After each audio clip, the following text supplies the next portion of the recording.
I hear you. Kevin Samuels not wrong. Like Kevin Samuels wasn't.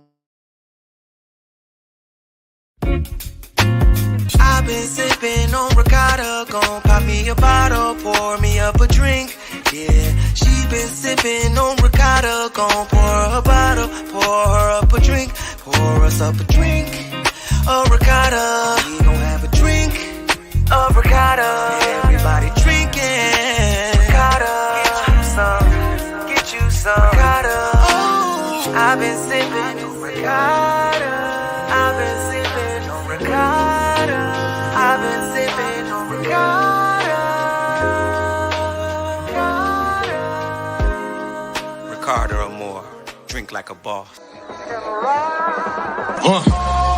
Yeah, black excellence. I am excellently black with intelligence. I am heaven sent. You are now tuned in to the Slicktalk With Scalez Podcast.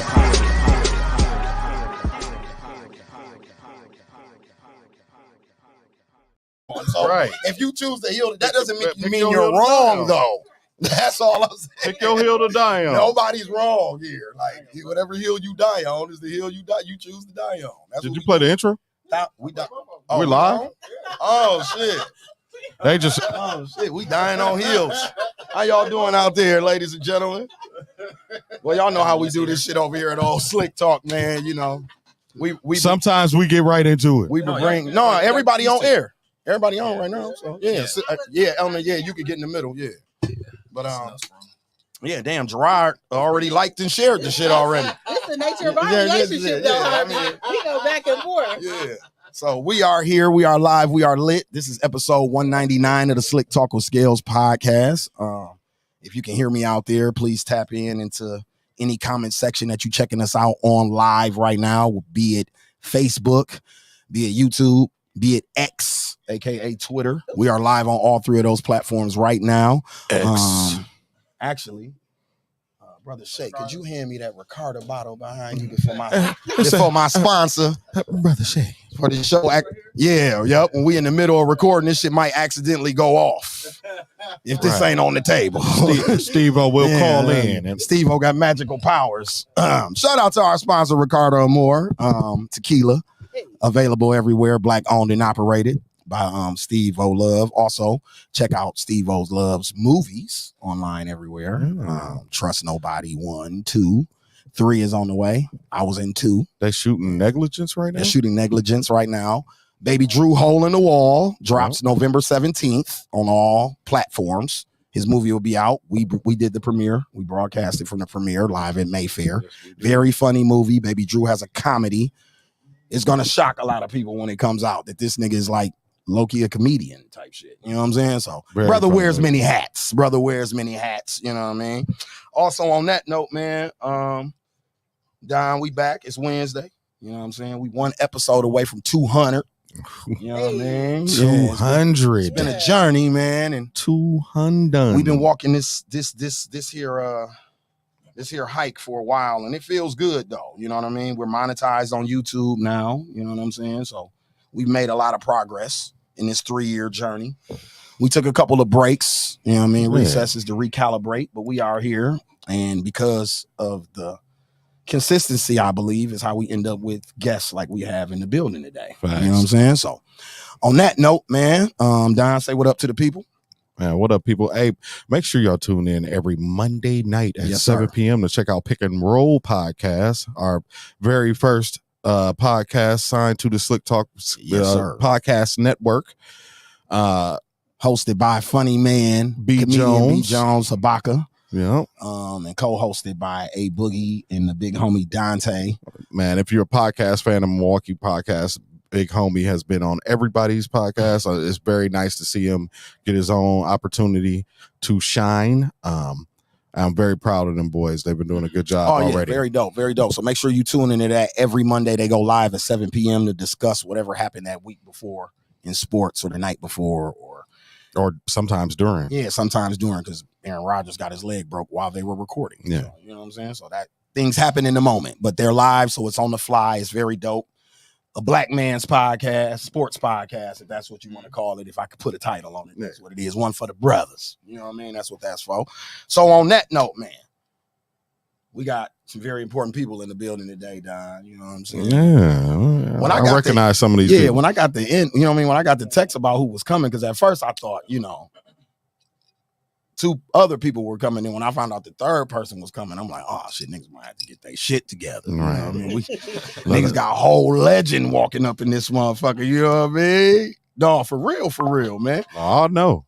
On that note, man, you know, we got very dope. I want to say this before I get into that. If you would like to sponsor, have your event promoted, get an interview here at Slicktalk with Scalez, please reach out to me, Don, Dooch, Ashley, anybody that's a part of the show, inbox us. We are open to anything. This platform was created to bring exposure to things that are going on in the city, especially for people of our color, but just things that are going on in the city itself. So reach out to us. Please do that. I want to shout out to Black Lens. I want to shout out Milwaukee Film.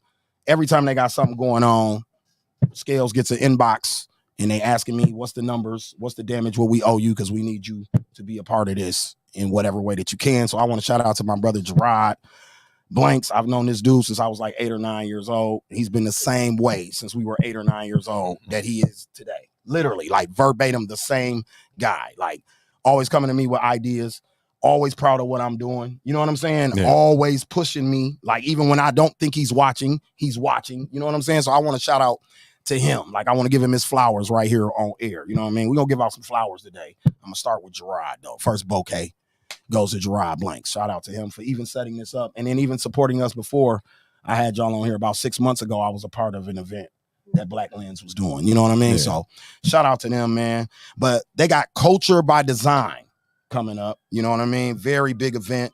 I've been hearing it all on the radio. So that made me feel important because it's on the radio and it's on Slicktalk with Scalez. So you know what I'm saying? It makes us feel important over here, Dooch. You know what I mean? We advertise. Yeah, we stepping up. Everyday media. We starting to get our shit together a little bit over here. You know what I mean? Blue Chew. A little fancy. You know what I mean? Blue Chew, call me. Yeah, Blue Chew holla at us. You know, VPN already hollered at us. Right. You know what I mean? That's in the works. Be on the lookout for that. You know what I mean? But it's Saturday, October 7th from noon to 7 p.m. You know what I mean? A sneaker and streetwear summit. And we got my man, I don't want to say your name wrong, bro. Yeah, Ranell. Okay, I wanted to say Ranell. Yeah. Ranell, Yeah. you know what I'm saying? We got Element in the building. Hey. I go back 100 years with her too. Me too. And then we got the legend, you know what I mean? Shake in the building, you know what I'm saying? My big dog, man. Like when Gerard sent your name in the text, man, I was smiling already because, you know, I fuck with these two right here. But when you was coming, I'm like, this nigga don't even really, like he do media, but he don't do, you got to be some media for Shake to pull up now. So that made me feel important too, Don. You know, this clicks. This the Adidas man. You know, you're the Adidas guy. Yeah. This is the Adidas guy right here. You know what I mean? Man, but we're going to talk off air. Yeah, the Adidas guy. This is Jam Master J's man. You feel me? Like, I need some news. Yeah, Don is an Adidas. I need some new news. Yeah, Don is the Adidas guy. You know, Shake, you know, I've been to shop with you a few times. Oh, yeah. Don is the Adidas dude. Yeah, he's the Adidas dude. You know what I mean? Them exclusive Derrick Roses I got on right now. Yeah, you know. Yeah, he go get Don always hitting me with because I went and got the South Park. Yeah, the Oh My God, You Killed Kenny South Parks. And they just matched with the outfit. You know me, I'm as long as it matched. I fanned out. He lost his mind. Oh my God, bro, you got these. I'm like, oh, big deal. You know what I'm saying? Because I tried to order them the day they came out and they sold out my size. I got lucky in the store. You know how you be at the register? I'm like, what is these? The girl's like, we got 110.5 left. I'm like, oh, you get those. You know what I'm saying? These is dope. But I wear 13, so that should be gone. So I was really excited about this event because as you can see, we're sneakerheads here. Me, Dooch, Don. Well, I mean, I think anybody who grew up in hip hop is damn near a sneakerhead by default, damn near. You know what I mean? Run DMC and them did it to us. You know what I mean? Pause out the gate. You know what I mean? So, what y'all give me some history on how this comes about? How do y'all become flagship or leadership or speakers for this event? So we giving the flowers. Everybody got to give Shake the flowers because, you know, you grew up in the hood. Shake was the first non-athlete to have an Adidas deal. Facts. Know your Milwaukee history. Facts. So shout out to Shake. You know what I'm saying? He put up a park line with a fresh pair of the Pro models. Stark Park. Yeah, Everybody, he hooped the whole starting five had a fresh pair every Facts. time. So shout out to Shake, man. Facts. So, like you said, Scales, it was an idea, you know what I'm saying? And if you know Gerard, he like, yo, what we doing? We need something fresh for the Cultures and Communities Festival. What y'all want to do? And I said, man, the one thing, actually it's two things we didn't do. We actually doing both. I was like, we ain't talk about cannabis and we ain't talk about sneakers and streetwear. And he was like, what y'all thinking? So I was like, yo, like, I love sneakers. I love streetwear. I'm not an expert in it. So, Gerard called in, shout out to Izzy and Strange Your Purpose. My man Shake to our left, of course, it's a no-brainer when Shake involved and his connections and everything like that. So we was like, gee, this needs to be something amazing. We want to pay homage to all of the streetwear people here in the city of Milwaukee, the sneakers. We got so much talent. Milwaukee Film got an amazing platform. Shout out to you for bringing this on, and the rest is history. So Shake's connection, some of the hard work Izzy been doing, and then Gerard is a perfectionist. We call him Suge Knight for that reason. Facts. Element got the hard job of keeping him in order. You know what I'm saying? But he's an amazing person. He gonna support your ideas, and that's how we got here at the Saturday. So Shay can give you some of the background and all the other stuff, and then Element can talk about what she gonna do to make sure we look amazing on camera. So Okay. Shay, yeah. All right. So first of all, I'm just happy to be on Slick Talk. Man, man, like one day I'm gonna be cool enough to be on Slick Talk. So so that moment you is made here. it. Yes, you made it. You're in. So to call mom and let her know I'm on Slick Talk. But when they reached out to me about the about this event, you know what I'm saying, I'm super pro Milwaukee about trying to put on for the city. So I was like, it was a no-brainer, you know what I'm saying? So I definitely would I'm happy to be a part of it, happy to, show some positivity in the city. I think Milwaukee's a dope city. Got a bunch of dope creatives, dope podcasts, things of that nature. We just don't got that national spotlight, so this is a thing that can put that national spotlight on us. We got some very dope people that's involved in the sneaker community coming to Milwaukee. So this gonna be one. Okay. It's gonna be one for sure, man. Yep. So thanks for having me for sure. No, man, come on, man. We honored. Once I get past what the event is about, we're gonna dig more into, your history. But I wanted to ask, so throughout the day, it's going to be like speakers or exhibitions, or explain what's kind of going on, the flow of it. So again, Gerard supports a lot of the crazy ideas that we come up with. And it's crazy. We were sitting in the Milwaukee Film boardroom, and Gerard always going to press you. Yeah. Originally I was like, man, it could just be a film. We have some panel discussions, do a little sneaker swap, And then it just kept snowballing because Gerard he like, no, what about this? We can make it big. We can do this with this.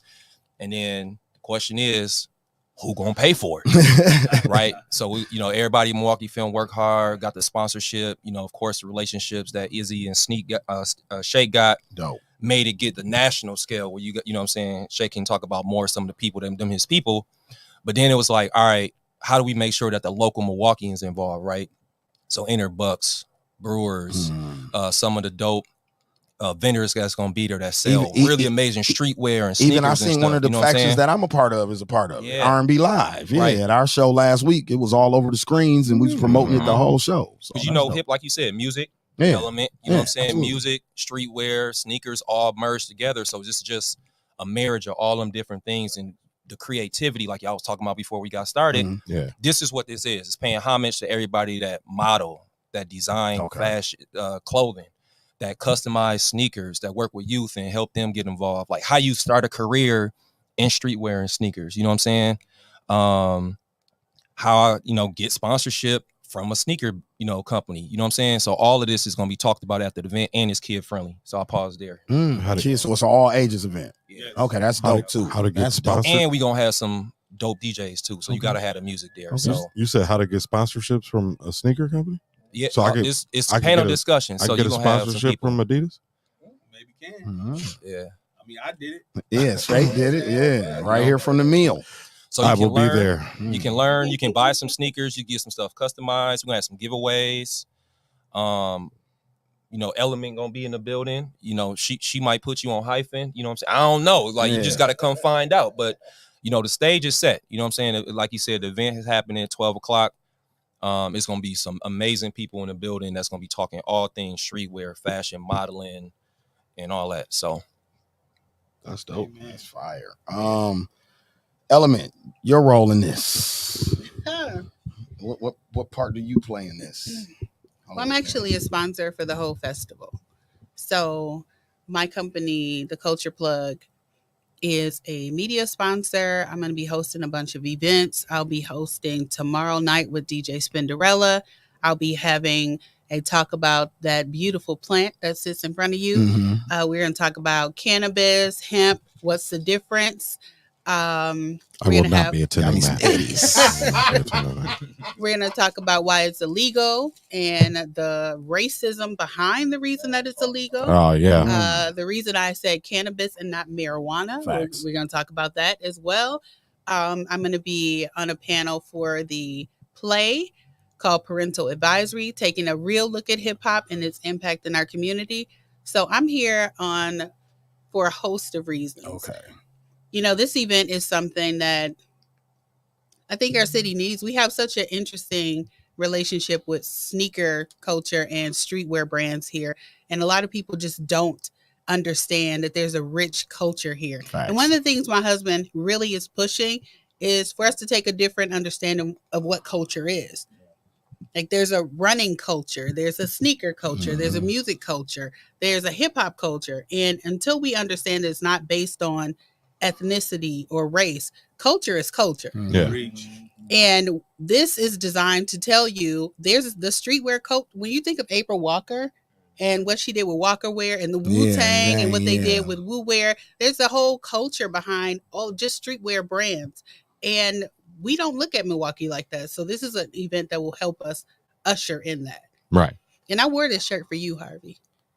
Oh, we have a very special Cash Wu-Tang rules memory. everything. I don't know if you remember. No, I that. do. Yeah, Okay. I do. Yeah, we have a Wu-Tang history. Yeah, So this is my nod to our history of Wu-Tang. Dope. Facts. I appreciate that. You wearing that shirt. I guess it does take you back, I guess, to bridge the gap on how we get from feeling like we play a role in sneaker culture or streetwear culture to bringing it to tying it to today. So like back to what Ranell was saying, when Shake them back in the day, I remember hearing about them being around Run DMC and like thinking it was cap at first. Like, man, you lying. Niggas ain't been around no motherfucking Run DMC. And then the next thing I know, like Jam Master Jay's in the hood.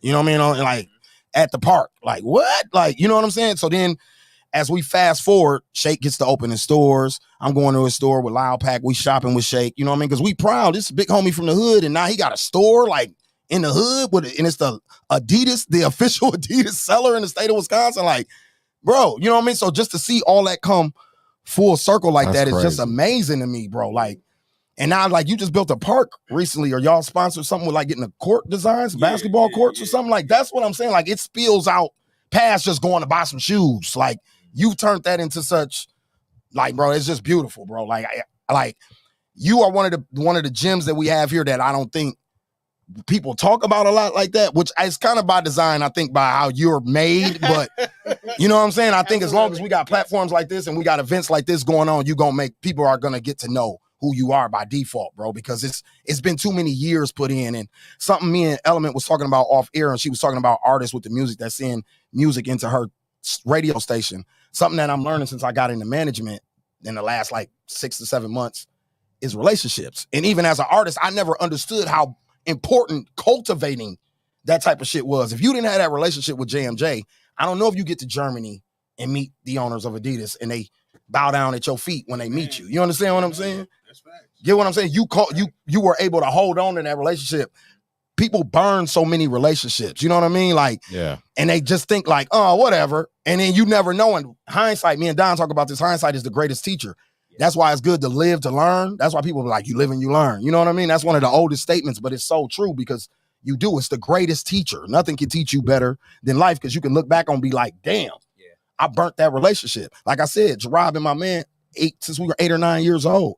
I met Element in high school. I didn't know they were going to get married. You get what I'm saying? I never knew. But what if I'd have burnt one of those relationships? You see what I'm saying? Y'all might not be sitting here with me right now. So I'll be trying to tell young artists and people that I meet all the time how important that is, because I'm somebody who took that for granted for a long time. You know what I mean? Until it bit me in the ass, and I had to learn my lesson. I don't want people to even have to learn a lesson. I want you to be able to skate through it. So I just wanted to use y'all as examples of how, you know, that comes 360 to even how y'all end up on my platform today, man. Yeah, you know, it's funny. Me and Shake was just talking out in the little green room. You know what I'm saying? I met Shake when I was 14. And, you know, if I was like, you know, a horn-ass nigga or something like that, you know what I'm saying? I wouldn't be sitting here with Shake right now, right? You know, I met Shake when I was 14. I met him professionally when I worked at this bank, came in my office. I'm like, Eric? I'm like, it's crazy. You know what I'm saying? Now I'm in my 20s, you know, professional. You had to be professional. I'm like, wow, you know what I'm saying? Like full circle moment. Now, you know, we older now and we in a whole different area. Like, again, like you said about relationships. Yeah. He could have seen me sitting at my desk. And if I was like, oh, that nigga, like I said, he could have whooped me right in the desk or something. Like burned the bridge or like robbed me or something. Some stole from him when I was little. You know what I'm saying? Like you're welcome. You're welcome to say whole ass nigga. You know what I'm saying? You can talk how you. I know I'm representing Milwaukee film, but you know what I'm saying? Like, he trying to. But you know, but again, you know, it go back to relationships. It follow you so much, and I think one of the great things about Shake is he, even when I was 14 to now, like he's always been a stand up dude, and I think. Again, like you said, Scales, this whole event is about relationships. It's putting Milwaukee on the map. Like, you know what I'm saying? We got so many talented people here that just need a platform. Again, this ain't the first sneaker streetwear event that happened. No. But we need more of these so people get more opportunities. You know what I'm saying? So this is what it's all about. My thing, go ahead. Yeah. I want to say this, and for everybody out there who has no idea about this man's reputation, let me just say this. Facts. I met Shake one time prior to today.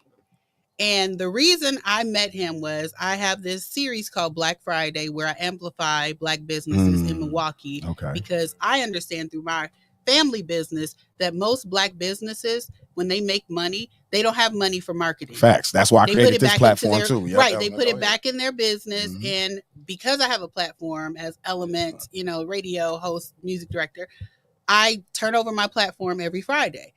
And I was taking my kids to school one day and I saw a line outside of his store that wrapped around the corner. And I had never noticed this small little, you know, inconspicuous store, which was probably by design, like you said. That's him. It's one of those, if you know, situations. And I was like, let me see what that is the next day. So the next day I was headed to work. I got up and I saw Shake with boxes. It was just boxes. He was moving product in because of whatever happened the night before. And I went in and I saw this Black man about his business. It wasn't no fear. He had his back to the door, moving it was the level of confidence. It was the pristine nature of that place. The design of the store, absolutely. The design of the store was the platinum plaques. It was, and I walked in and I was like, I introduced myself. And I said, this is what I'm doing. I want to highlight your business. It was that simple. Because sometimes it's not about the opportunity. It's about being well beyond being prepared. Facts. If you stay ready, you don't have to get ready. So I've met him twice, including today.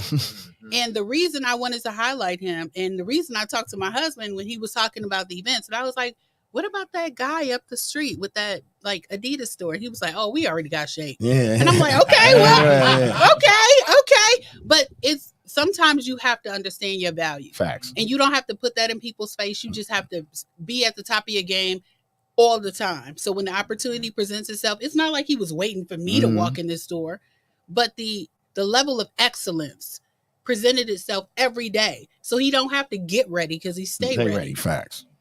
So that's my flower. I appreciate that I'm laying. No, it's a lot of times I see things online or I see this generation where they talk about big homies and all of this. Like even me, when people ask me about that, I'll be like, most of my big homies, they didn't reprimand me or tell me what to do. They just led by example. Like, nigga, are you paying attention to what I'm doing? Just pay attention to what I'm doing, little bro. I ain't got to talk to you every day or reprimand you. So like, Shake, I got a line, even Steve-O from Ricardo and Moore, Swift that shoot the movies. These is dudes that I met when I was teenagers and they still moving and shaking 25 years later. They haven't stopped, took their foot off the gas, lighten up because life happened or they got older and had kids or whatever. No, it's still the same motion, but it's just more business minded as it, more refined. It's just like they tightening the screws on what they doing to the point where it's about to pop to the, you know what I mean? So that's the influences that you know what I mean? You one of the people that I looked at coming up, like you, how you viewed them too, the same way, you know what I mean? So about the shop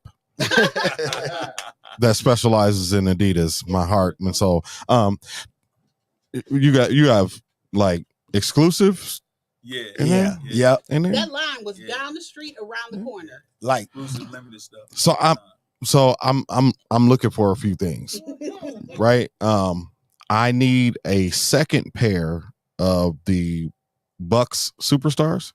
Yeah, we got those. Oh yeah, 84 highs. Yes, 84 highs. 84 highs. I tell you something. I drop a gem. I'm dropping a 414 Adidas next year, April 14th. April 14th. 14th. 414 day. 414 day. 414 pairs. Bro, That's it. Don. I want one. Don. I'm reserving mine.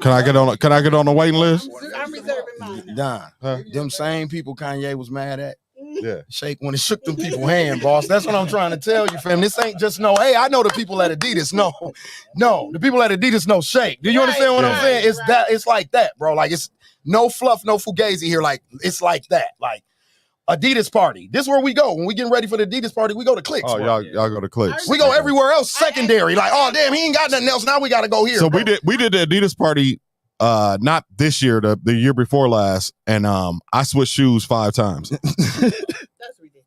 Yeah, I got some Adidas. Yeah. Want to get your fists off. Yeah. I got some Adidas off. I got I asked him when I was shooting a video. I said, so which one is the most popular pair? And he was like, pick one. Yeah. And I just kind of scrolled the wall. You got ZXs? Yeah. It was Bro, all there. wow, when I tell you everything, bro. Bro, why have I not known about Bro, this store? I don't know. That's what I'm trying to figure out. How you be with me damn near every day, and I just assumed you knew about Clicks. You're an Adidas guy. I just assumed. I assumed that you knew. He would get tired of seeing me. Man.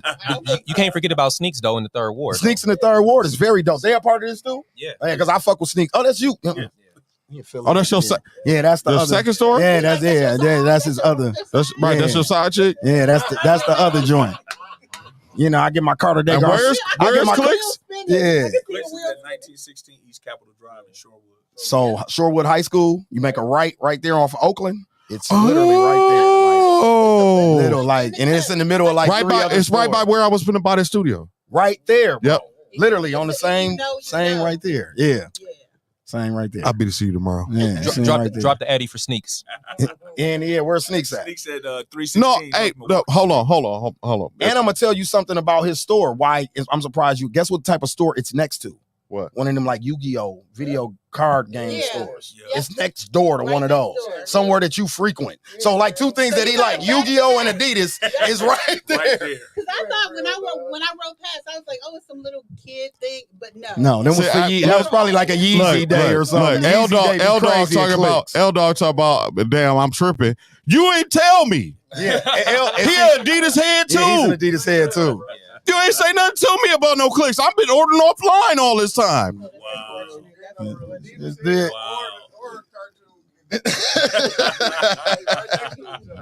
Facts. Hold on. First of all, don't do that because I own my own car shop at one time. Let's not forget that. So before Right, before this slip, I my do mind, that. I want to ask Shake this, right? Can you give us the history how the Run DMC relationship happened, or can you? Yeah, Okay, yeah, go go ahead. ahead. Yeah, give me a little. You ain't got to give me the whole I know it's book because I know you can write a book about it. But I'm just saying, just give us kind of Do how the we introduction. want it? and how yeah, absolutely. We want that content. This is So, gold. shit, I probably was like 13 or 14. And Run DMC came to Milwaukee. And we used to always play basketball at the gyms all the time. That's all we did was hoop and hustle. And so this kid called me. He was like, "Yo," he said, "You want to play basketball with Run DMC?" Wow. And now it might sound like whatever, but Yeah. just think of Drake, right? Mm, You know what I'm saying? yeah, Like somebody yeah. calling you saying you want to play ball with Drake. And so I was like, "Yo, this nigga lying, right?" Yeah. So my man was with me. He was like, "Yo," he said, let's go to the gym. So we went to the gym. They was there. We played basketball. That's when I kind of got introduced to New York basketball, like, because Jay was he wasn't on my team. So, you know what I'm saying? Like, they fouls is different. Yeah. So if you ain't bleeding, really, it ain't no foul, you know what I'm saying? So he was fouling me on purpose And I'm like, well, I thought it was on purpose. Yeah. That's just the way they play. Yeah. You know what I'm saying? And so I'm looking at them like, I'm like foul. And they just fly down the other end, like lay up. You know what I'm saying? I'm like, what? So after the game, you know what I'm saying? We went to the show. He gave me his number. And I was rapping at that time. And so my man was like my biggest fan, right? He was like, he the dopest, he the best, this and that. And so he kept saying it. So Jay was like, let me hear something. So I'm like, all right. So I started rhyming and shit. Jay was like, that shit cool. You know what I'm saying? It sounded like LL. So I'm like, I'm on cloud 10 now. I'm like, what? He said, I sound like L, you know what I'm saying? He like, but we already got one of them. We already got one of them. We don't need another one. So I'm like, what? So he's like, yeah, we got to get the boom pat behind it, right? So I'm like, all right, cool. So he was like, call me. So they left, they continued on the tour.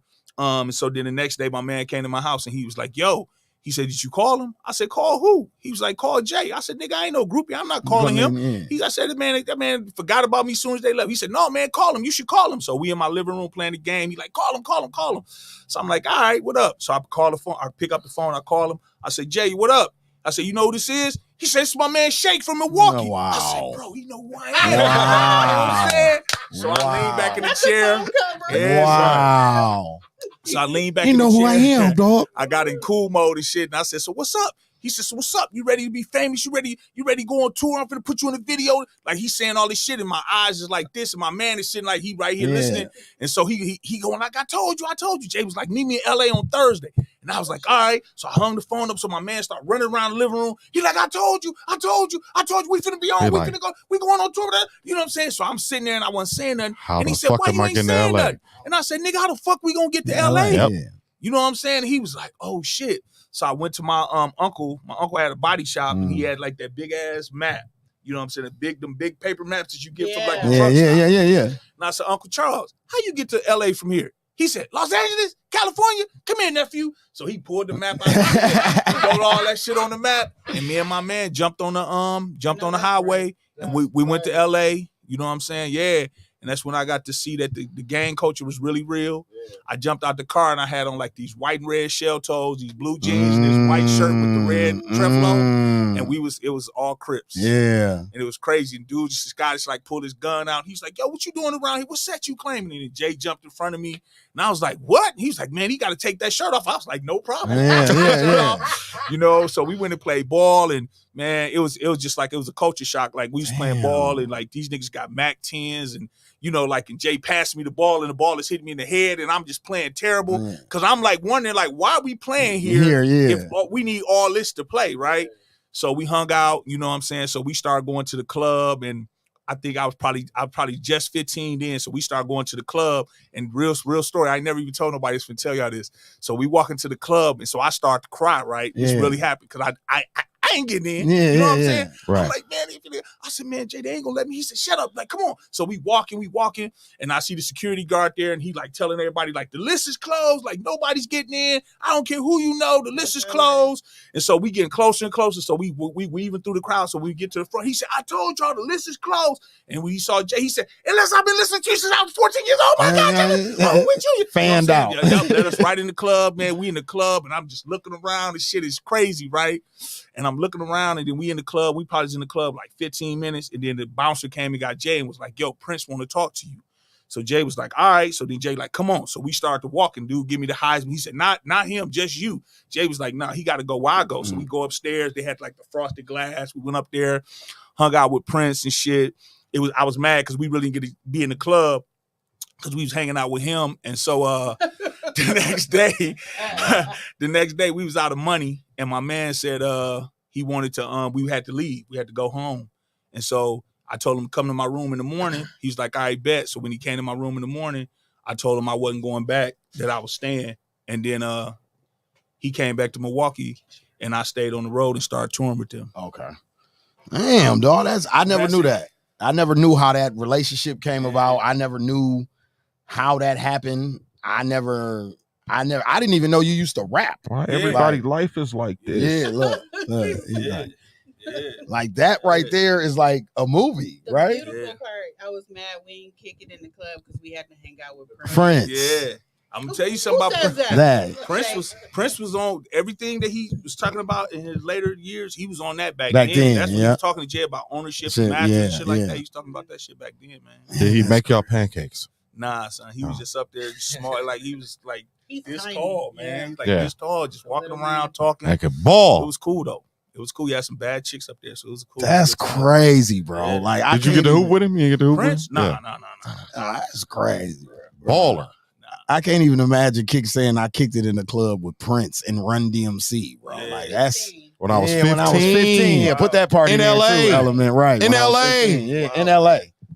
That's wild. I So- still ain't been to LA. Shake, you old enough to know like where Dookies came from, right?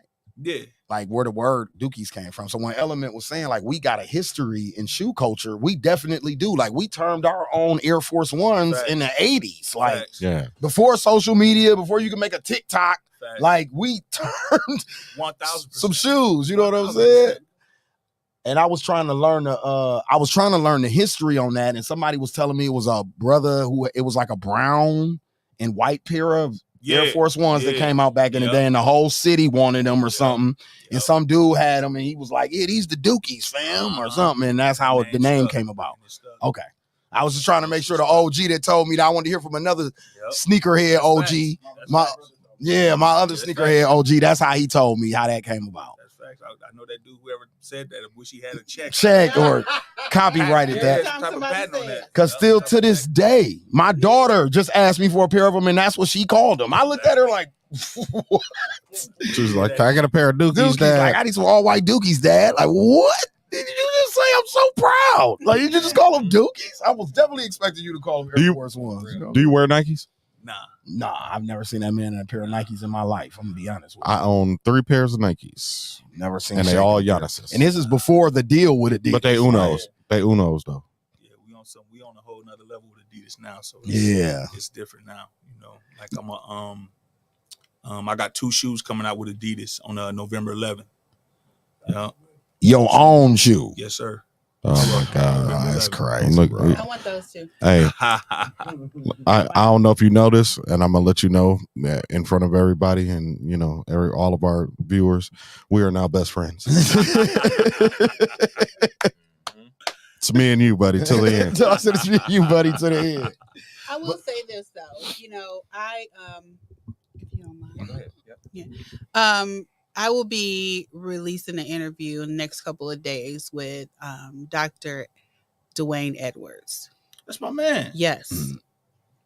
Dr. Edwards, for everybody out there who doesn't know, your favorite pair of Jordans was probably designed by this man. Oh, okay. So that's what I'm talking about when I talk about the connection, because there will be individuals from Pencil that will be here from the university that he started. Mhm. When?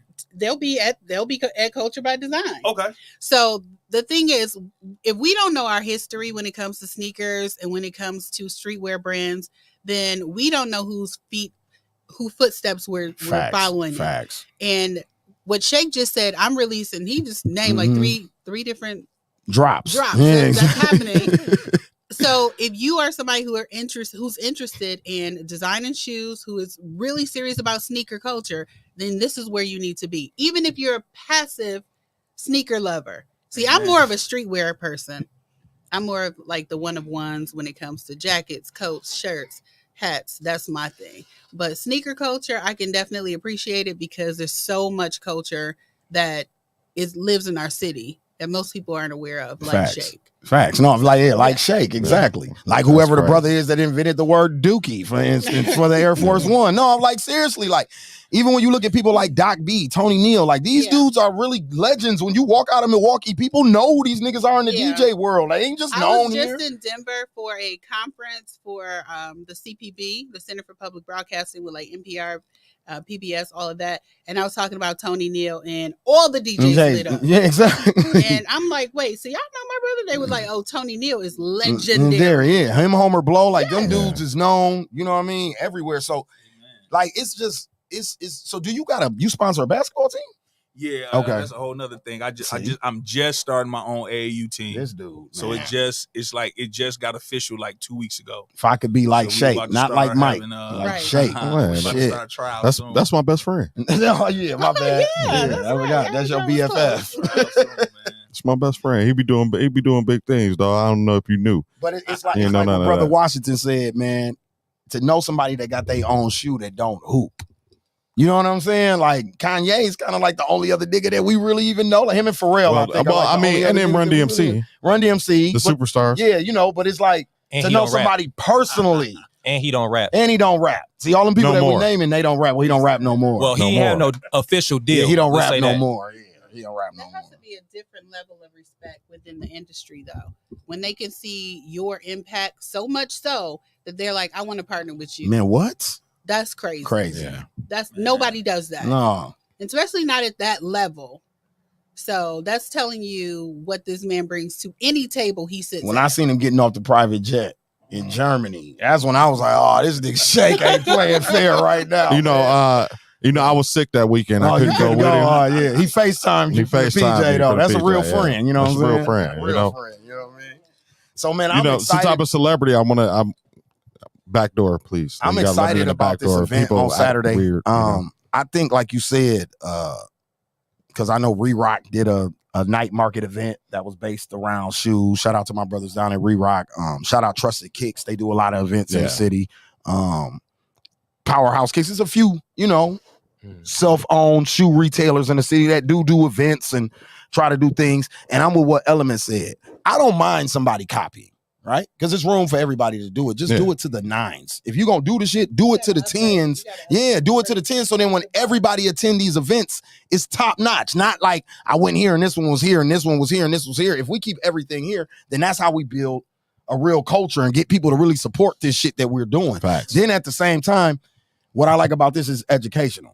Like everybody's going to be able to learn something this Saturday. You know what I mean? Whether you're trying to be somebody in the retail game, maybe you're trying to open your store like Clicks, or maybe you trying to figure out how to be somebody who sponsors. Like that, I represent 2 female artists. Okay. So I want to talk to y'all about how do I get them places with brand placement. Gotcha. You know what I mean? Because artists are 360 now. That's what I'm learning about this shit. It's bigger than just selling your record. You know what I mean? You got to be able to sell clothes, shoes, movies, food, book bags, all that shit. So I'm trying to learn, you know what I mean, how maybe I can marry them with some local companies and then maybe that could grow into something bigger. But that's something I can learn on Saturday. Like you said, you got a panel of the dude who kind of started that with Jordan them. You know what I mean? So I didn't even know that was a part of the event. You see what I'm saying? So it's so much to learn. Is coming here? No, Dr. Dwayne, I have an She's got an interview with him, but people who went to his school are coming Let here. me just say this.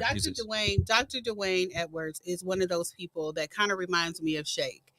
It's one thing to do what you do, but it's something else to put other people in the position to do what you do. Facts. And make sure that your legacy is tied to the next generation's legacy. So I'm just excited about the caliber of people that will be in the room. I know, like you said, other people have done the events, and yes, Gerard is my husband, but you know his standard of execution. No, I know. It's not going to be what you normally see. If he's not entrenched in whatever culture he's displaying, he's going to find the best of the best. Facts. And that doesn't mean that they have to be somebody within his neighborhood. If Shake says, you need to bring her in, he's going to listen to Shake because there's a level of respect here and he understands the culture in the way that my husband does it. So he's going to bring in whoever Shake says to bring in. And we will have people in that room outside of the sneaker code. We will have marketing and strategic people in that room that can put you in situations that you can't even imagine.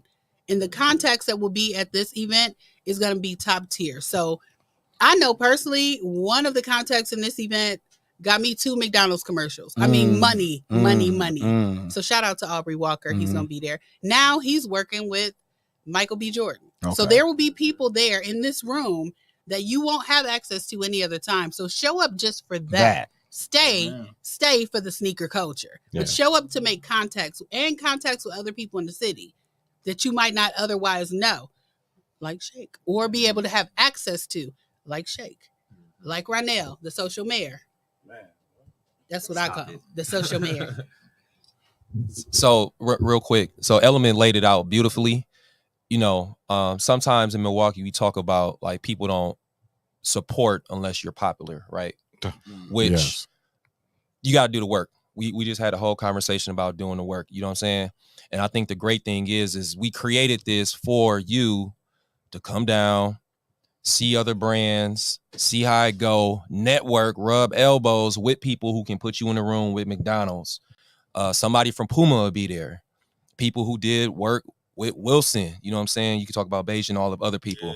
You know, the Bucks gonna be there. We're gonna have a conversation about how Bucks and Kit 6 became a whole lifestyle brand, and, you know, shout out to Bremen and Unfinished Legacy and how they had the connection. You know what I'm saying? So it's just so much representation in the room. Most of the speakers are black and brown. So, you know what I'm saying? You're going to see people who look like you that then touched all of these different stuff and touched Millions and touched Adidas and touched all these brands that we love. And you can have a part in that. You know what I'm saying? So that's why this was created. Sure, you can talk about who else going to be there that's coming through? Oh, man. It's going to be Alexander John. He's a designer, got his own design studio. He just did some stuff with Emery over there at Puma. So, like, he worked close with Jay-Z and stuff like that. So they got he just dropped some Pumas called the A side and the B side. And there's story he told behind those, they done off of cassette tapes. So they super fire. Beija Velez is going to be there. Beija is all over the place. She did a shoe with Adidas probably 4 years ago. She did a friends and family pair. She flew out to Germany for a contest. Pharrell saw her design and was like, yo, we need to make these. They ended up making them. She does creative consulting work for Usher. So she helped Usher with his residency, stuff like that. I mean, she do everything, man. So Beija's gonna be there. It's just gonna be a bunch of dope. I'm just really happy that these caliber of people are going to be in Milwaukee. You know what I'm saying? Because I think for a long time, Milwaukee was kind of like Chicago's little brother. And I think like now we kind of stepped out of that. We did it years ago, but we out of that shadow now. We kind of creating our own lane.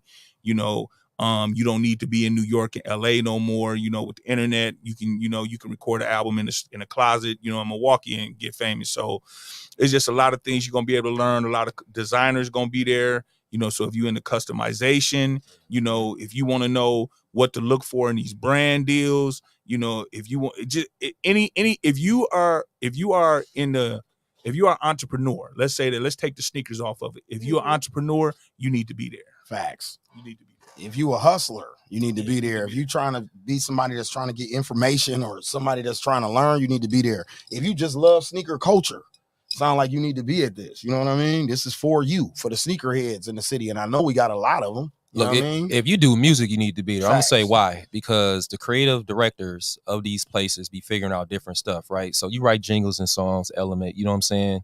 You make beats or whatever. All these people need that stuff when they do this promo for these new drops, for these social media. You know what I'm saying? It's so many ways that you can connect to these people and take your brand from being a Milwaukee brand to being a global brand. Because like these people, Puma, Adidas, all these different companies are global. God, I need to do a commercial for Adidas. You know what I'm saying? So it's just so much opportunity. It's going to be so much for you to gain from just being here. And you can buy some sneakers and you can buy this hoodie I got on. Shout out to this, you know what I'm saying, Culture by Design hoodie that you can get at the summit on Saturday. Wait, so they're going to have sneakers for sale? They're going to have... Yeah, it's vendors. It's a vendor market too. Yep. Just put look, the whole it's lit. Yep. From 12 to 7. My old check. Your bank account. I'm in the studio the rest of the week, y'all. I got beats on sale this week. Y'all said everything must go. Liquidation sale. You know, including you. Yep. So shout out to the Brewers too, because they help us make this happen. So yeah, I saw they were those sponsors. And one of the local talents, you want to talk about that? The collaboration, the Brewer one? So, you know, shout out to Izzy and Brandon from Soul Creations. Did some custom Nikes for the Brewers players for Hispanic Heritage Month. You know what I'm saying? So the Brewers lifted us up real dope. You know, great partner. Shout out to the Brewers Foundation. That was some great opportunity to talk about the event. You know, Gerard, Izzy, Maureen, everybody was all up in the stadium. They had the branding and marketing up there. So like, it's legit. You know what I'm saying? And like we said, this for y'all. This for you to come out, bring the kids. Ain't no excuse. I ain't got no babysitter. The kids can come. Yep. They can draw. They can draw on some sneakers. They can draw on some of the Brewers stuff and, you know, cutouts and all that stuff like that. You can eat, listen to some good music, and get this info so you can make this bread. Run the bag up. And, you know, at the event, you did say children, too. There will be a group called, a business called Butter Makes Me Happy that will be there, and they do custom sneakers. So I put a pair of my custom sneakers, my hyphen sneakers for the radio station on my social media, Element Everest Blanks on Instagram, Facebook, all of that good stuff. Shameless plug. Yeah, not shameless. Out in the open, bold. Plug. So, but the thing about this event is, I think my husband and the planners of this event, they were thorough, because a lot of people won't have sitters on Saturday. So what can your baby come do? Design some custom stuff. Dope. We have custom kids. Like my kids, I have one kid that's a Miles Morales, one kid that's a Peter Parker, and they love their Spider-Man and their Miles, so they can design their custom hats. They have custom shoes. My daughter has custom shoes. So you bring your kids. Spend your money over here while your kids over there making their custom hats and whatever they're doing. But the event is designed to indoctrinate, to introduce your children to streetwear and sneaker culture. That's dope. And it's a beautiful thing, because they're going to be introduced to it one way or the other. So let's get them hooked on some custom stuff so they can understand they can design their life, their clothes, their fashion the way that they want at an early age. So this event has a little bit of everything for everybody. No, this is so You fire. just looking This at, gonna you be thinking dope. about the money you about to spend. I'm gonna spend a lot of money. I already know. I'm excited because I'm a shoe dude, period. But and on the other side of that, I'm excited because I know people who are putting this together, and I know it's the right leadership and it's the right sauce and swag on it. You know what I mean? To make it look how it's supposed to look. So that's why I'm excited about it. You know what I mean? I know the insides and the outsides. Think about you and G and y'all Men of Tomorrow. Like Man. it's just a standard growing up. It's Man. like the highest standard. And y'all were in a group called Men of Tomorrow. Men of and Tomorrow. Look at y'all now. Facts. No, it was like a young. It was like a mentors group. Okay. You know what I mean? Like a young mentors group. It was started at St. Mark's African Episcopalian Methodist Episcopalian Church on, what is that, 18th and Atkinson, I believe that is right there. Yeah.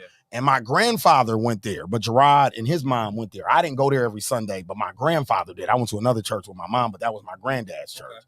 But when the program came about, my granddad like, I got this 13-year-old knucklehead at my house every weekend. This boy, I'm gonna stick him in this program. So the first time I went, you know how you go to them, you be like, what is this? Mom, what time do I go to basketball practice today? Because what the fuck is this? But I had to go to that in order to go to basketball practice later on that day. Come to find out, I started liking that more than basketball. But what it was, and she right, as I look back on it, like I said, life is the best teacher. When I look back on it, bro, we had to rehearse. Okay, we used to have to do shit. Like I used to have to give full-on speeches, like Obama, bro. Yeah. But you couldn't use your paper. You understand what I'm saying? So I used to have to get it. I had to remember Martin Luther King's like a Gerard, because I remember Gerard helped me. It was like a 3-paragraph part of the I Have a Dream speech. Now, mind you, this is 1990 something. I'm 13 years old, bro. I wasn't born in 19. I don't know nothing about Dr. King except that we don't got to go to school sometimes on that day, at that time. And he fought for black people. I don't know nothing about the speech. I don't know no words from the speech. My man, I had to learn it, bro, and say it in front of a room full of grown people who knew the shit word for word. But what she said was that's how my preparation for everything has been that way my entire life, bro. Like I don't slack in the preparation department. I might slack in other areas, but being prepared for something, like she said, you're always prepared. That's how we were kind of designed. So now when I look at the shit that I see Gerard doing, even when he was managing Black Elephant, when they were making their music run, when I would look at him, I'm like, damn, this shit makes sense for bro to be doing this, because he was kind of managing us back in the day. You get what I'm saying? But he didn't have a title, but he was the person that was putting everything in order. He would make the phone calls, but we were doing projects. Like now that you're saying this, I never really related this to how my life works now. It was something that they taught me. I didn't learn that in the classroom, bro. This was taught it was a program ran by AKA women, actually. AKA women wanted to help young Black boys. And this was a program that they started. And what they had us going was out of town. This is when the Million Man March happened and all of them type of things. We used to go on Black college tours all the time, all of that. But it was sponsored. Everything was paid for and sponsored by them. We just had to do what they asked us to do. But it was the preparation. Like she said, we were always professional with everything that we did underneath their brand, because you had to, because you were representing alphas and AKAs, the sororities and fraternities. You get what I'm saying? So you right. Like now that I think about it, Element, I never thought about that until right now, how full circle what we learned from them, me and him are still applying to what we do today. You know what I mean? And it's that standard that, for me, when you think about the standards of excellence and execution, you think about the Rock Nation brunch. Facts. Right? You know what the standard's gonna be. You've never been there. You've seen pictures and video, a small amount of what happens throughout that day, but you know the standard is the standard, right? And that's how Gerard executes. The standard is the standard. So if you can't live up to that standard, or you're not a part of that standard, I'm not sure you're gonna make it. That's what the standard is. No, that's real. When it comes to Shake, the standard is the standard, right? And that's the type of event you're gonna be involved. Shake ain't gonna be involved in no bullshit. No. Neither is G. Amen. No. Right?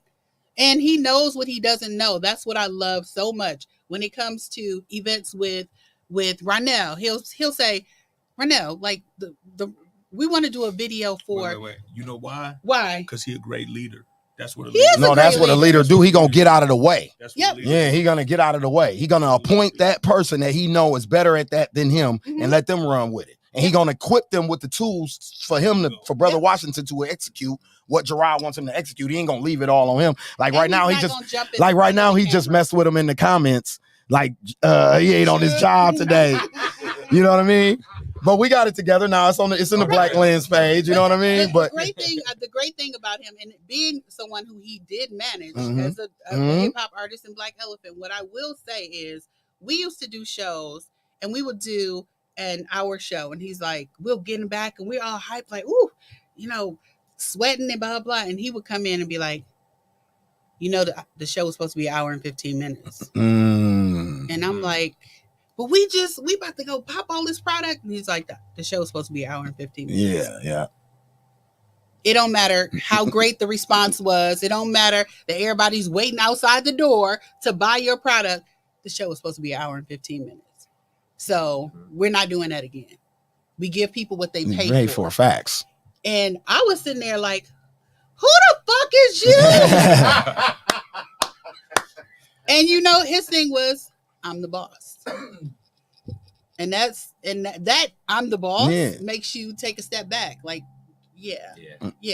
No, that's real. It's funny. Yeah. It's real. But he It's don't real. really pull that energy out. It's just like how he walks in that. Lead by example. That's He what I'm just walks saying, in that man. energy. Lead by example. For my audience, I don't know if y'all remember, but I know a lot of y'all were excited that I got to meet Lil Murder.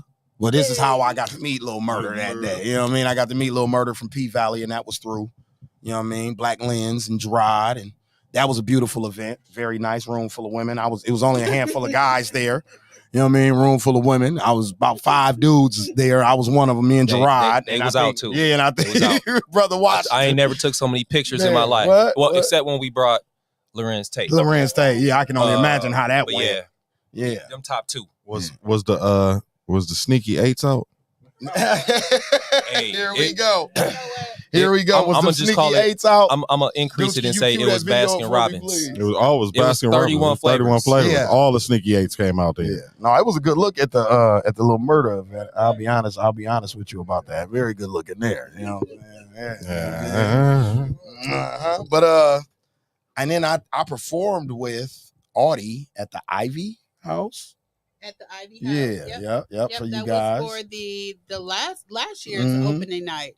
And tomorrow's opening night is DJ Spinderella. So yeah, plug that. Yeah. That's what I'm saying. So it's events going on all It's week, not events just going this. on for 8 Okay. days straight, Oh, multiple whoa. events, 8 days. We're talking about the caliber of just one event. Yeah. That's 8 days full of high caliber, high intense, quality events. Janelle James from Abbott Elementary is gonna be here. Wow. She's the principal. Ava. Yeah, it's funny as hell. Yeah. So I mean, like this is what we're talking about. Milwaukee deserves these Facts. type of events. Facts. And we don't get to see that very Facts, often, but we're raising the bar. So it's not going to be your average event. You're going to get something out of this event that you would normally get in LA, you would normally get in New York, or down in Atlanta, or even Chicago. When people talk about Milwaukee having an inferiority complex to Chicago, this is changing that. No, it is. We're It walking definitely in our is. confidence, Definitely. and we're creating product that people can be proud of. Definitely. And I agree with you just from coming from Atlanta this weekend and being at A3C at that conference. While I was there, that's why I was saying this is what my city's missing.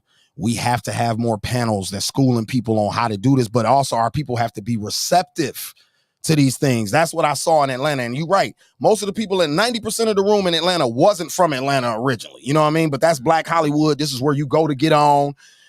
My artist, Destiny Lynn, alone, between 2 shows, she performed in front of 7 labels this weekend. Just in 2 shows. Yeah, thank you, bro. Thank you. Between 2 showcases, she performed in front of 7 labels. You see what I'm saying? So I think our city, we got to start bringing that type of shit back home. And I remember talking to the guy that I co-manager with, that's from here too. He was saying like, Scalez, man, you know, I said, bro, maybe 5 or 6 years from now, we'll be the dudes that put on these type of events at the crib. But somebody has to start the groundwork and laying the groundwork for that. So I'm saying that to say Hip Hop Week, what Khalif did, what y'all are doing this week. Like, we have to keep having that type of shit going on around here for it to change the culture and the mentality of us. Then that kills the inferior complex. Yeah. Instead of telling them like, you're great. Okay, you can tell somebody that, but instead of when they see it, then they'll be like, oh shit. And part of the thing is like at Hyphen, the station I work for, the whole idea is new music discovery, but also supporting Milwaukee music.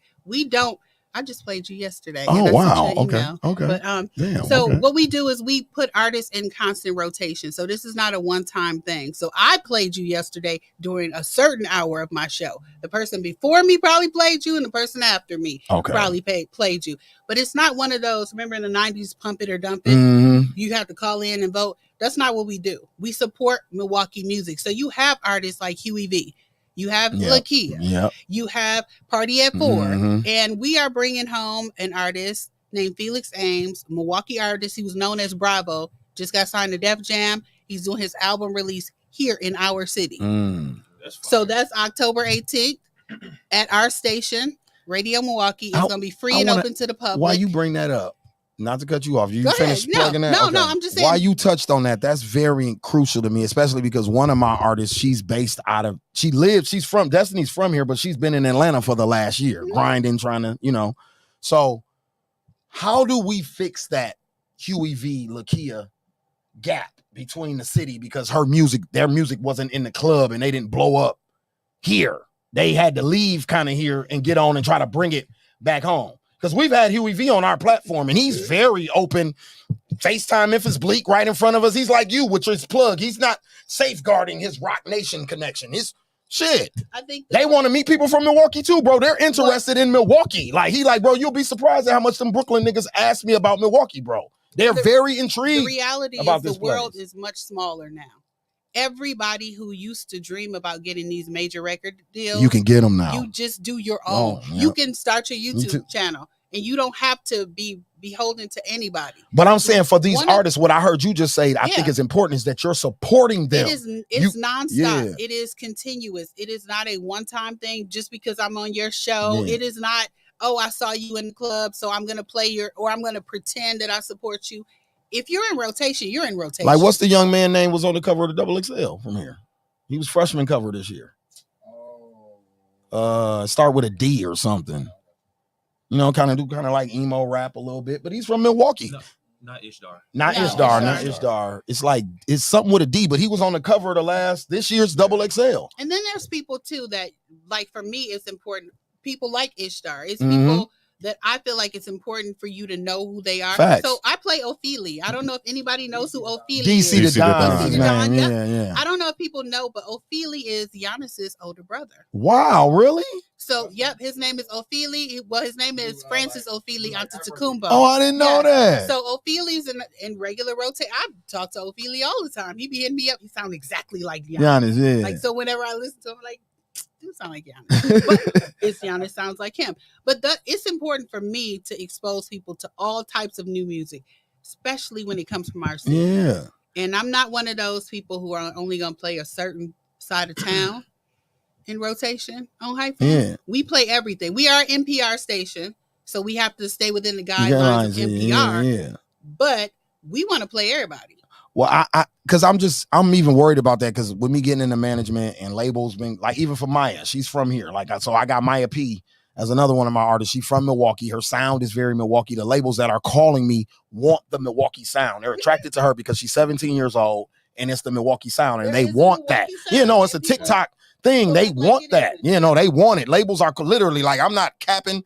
You look at when we get off the air, I'll show you my phone. Like labels are calling me, and that's what they want. Like Don even knows. Like dude hit me the other day. Like I'm looking for Milwaukee producers. I don't even want artists right now. I want producers. He's from Rock Nation.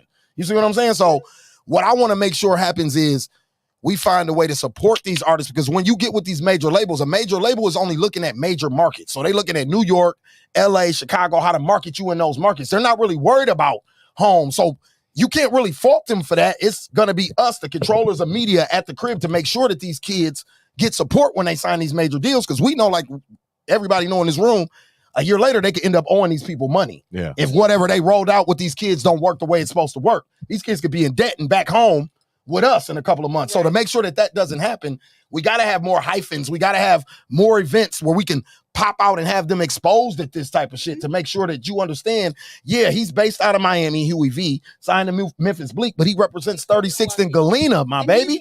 He's very, very clear that he is from No, every video he shoot is here. He won't even shoot videos in New York and Miami. He said, big bro, they want me to shoot the video here. I won't do it. I got to wait another month to shoot the video because we got to come to Milwaukee and do it. They want me to shoot them in LA. I won't do it. I told them it's bad enough that I'm already not signed from my city. My visuals got to at least be from my city. Right. So I will say this, what we do is a little bit different. So every Thursday at Radio Milwaukee, we highlight some artists from the city. It's called State of Sound. So it's actually from the entire state of Wisconsin. We give you the stage. It goes over the air, State of Sound. You walk away with a live recording of your music. You walk away with photos. You walk away with our like stems. If you know, you know. Oh, yeah. So this is your product. So even if you don't have any music out and we find you and we determine that you're somebody that we want to put you on, you leave with a live EP, basically. Its predecessor was 414 Live. His predecessor was 414 Live. Yeah, which Scalez did. Yep. So my thing is, like, we're not trying to say, oh, we need somebody to fill in this gap. We want you to, you're playing your music on air. We want you to leave with product. Now you have a live EP. You have photos from your performance. You have music. You can say, hey, I performed on the NPR station. Market it however you want to market. But if you have music, head over to hyphen.org, hit the submit button, fill out everything, upload music that I can play on the air. I like music that's uncensored, but I have to be able to put it in rotation. And make sure you got your business together, because media base is a real thing. If they can't count how many times we spent your music, it doesn't matter. Right. It don't matter. So make sure you got your business together. I think that's the key part to when people ask me what's missing for the city. And I think I kind of didn't realize it until I put another hat on. And we haven't been professional as we could be. No. And I think that part of it is ignorance, though. A lot of us haven't been taught. But now what's happened in hip hop in Milwaukee, to me, especially being somebody been in it as long as I have, what I've seen happen over the last 7 to 8 years is what YouTube and the internet has done, where it's made these kids their own bosses because they own and control that content until they sign it away to somebody. But they still don't. They still not hitting everything. They don't have media bases. No, they don't have media base. They're not even doing radio edits. They're not even doing cleans for radio. Man, I had a guy. I had a manager. Exactly. You need a thing. Obviously, you need the original dirty version. You need a clean version. You need a DJ version with a long intro that they can mix. You need an acapella. Yes. You need a long exit so they can mix it into something going out. You need all these different versions of songs, but most people don't tell you that. And you submit one song, and then you're upset that you're like, oh, they gatekeeping over there. They black, we black. She from 35th and Clark. What the fuck? And I'm thinking, you got to send me what I can use. Facts. I'm going to support you. If you hot, I'm going to support you. If you not, I'm just going to be honest. But you got to send me something that I can use. Right. And I want to compare that to the streetwear sneaker industry. You don't get on if you're not ready, if you're not prepared, if you don't know what you're doing, if you don't know the business behind the business you're trying to get in. You got to know the business. I mean, even look at the biggest guy got played, right? Yeah, he got played. Yeah. Why? Well, I mean, he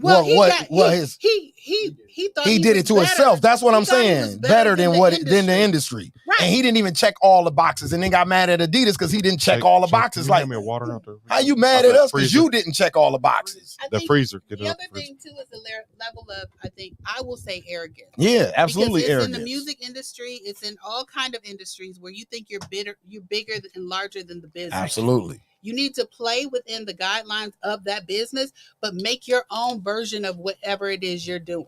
Set the groundwork for it to be long money, like for real long money, and don't just play the now game. Like Shake is long money. Yeah, facts. That's long money. That's money when you don't gotta talk about it. See, the level of silence over here should tell you that's real money right there, right? Facts. So we don't know how to do that yet. We don't even know. Just having dealt with music as long as I have, the basics. They don't know the basics. Like artists, it's amazing. Our artists will come to me. They're like, I want to buy a beat, and then they pay my price, and they be like, "Oh, I own the beat." No, you don't. No. You don't own this beat.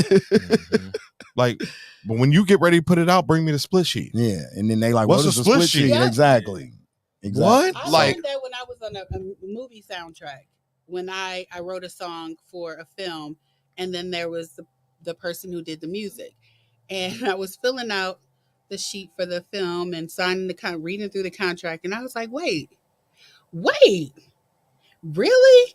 And I was adding up those points and those cents because I thought it was going to be dollars. And it was cents. Exactly. And then you got to subtract your ASCAP fee and all of this. I'm like, oh, Lord, I thought this was something. Shout out to Antonia Anderson Anderson checking in from the Hip Hop Museum. Right there. She said, absolutely love this interview and conversation. Thank you, shout out sis. to her for tapping in. I keep telling artists that, you don't make money off selling records. No. I just described how you make your money. You're not gonna make money. I just said you make money off shows. Shows and merch. Shows and merch. Yeah. Endorsements. Yeah. Sponsorships. You are a business. Yep. You are a brand. business that you're a walking billboard. Yeah.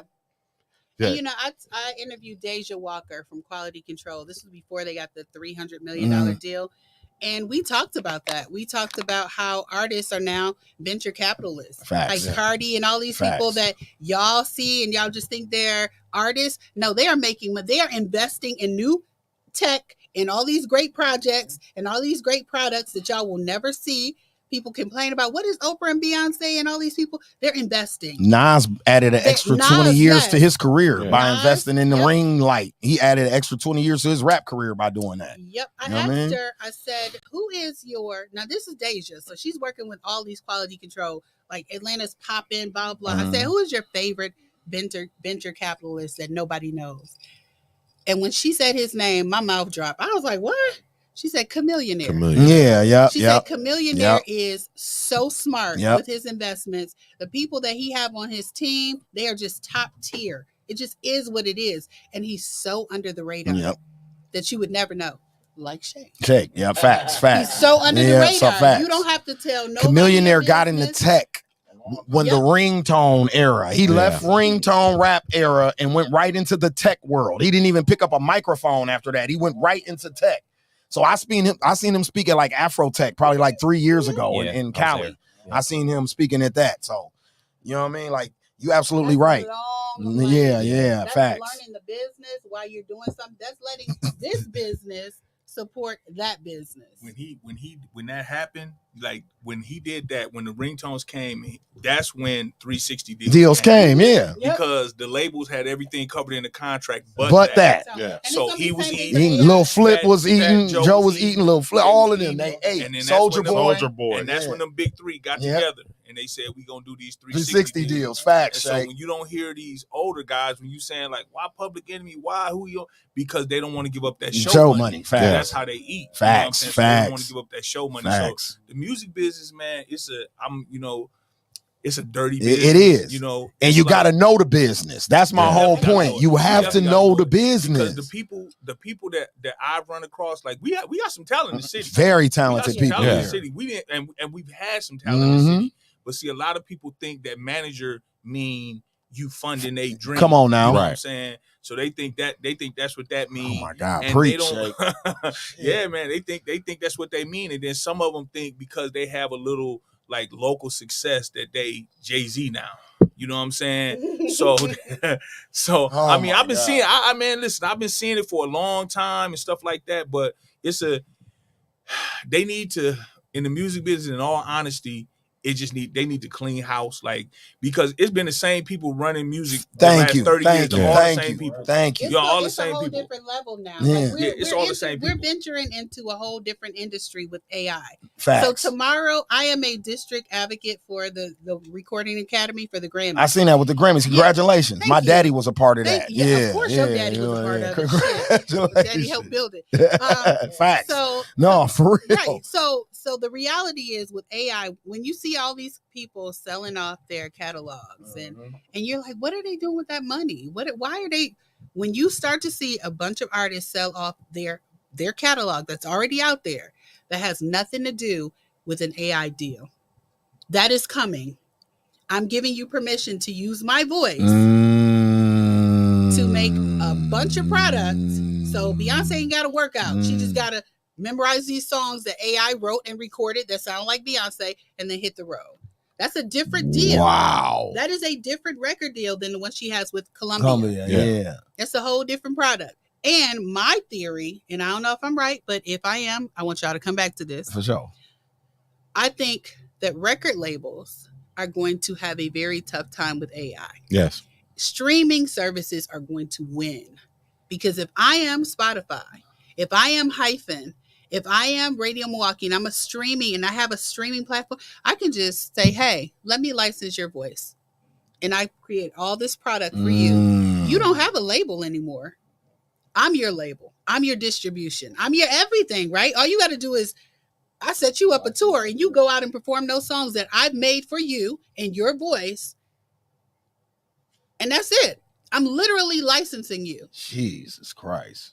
So that's my theory. I think some people are ahead of the curve. Yes, around record here. labels. So my job is to fight for artists on a couple of levels, to protect them from AI, because we know there's a Drake and there's an AI Drake, and the AI Drake is trying to get a Grammy, and I don't think that if you have a song that's less than 50% of an actual person, you should not qualify for it. I agree. Period.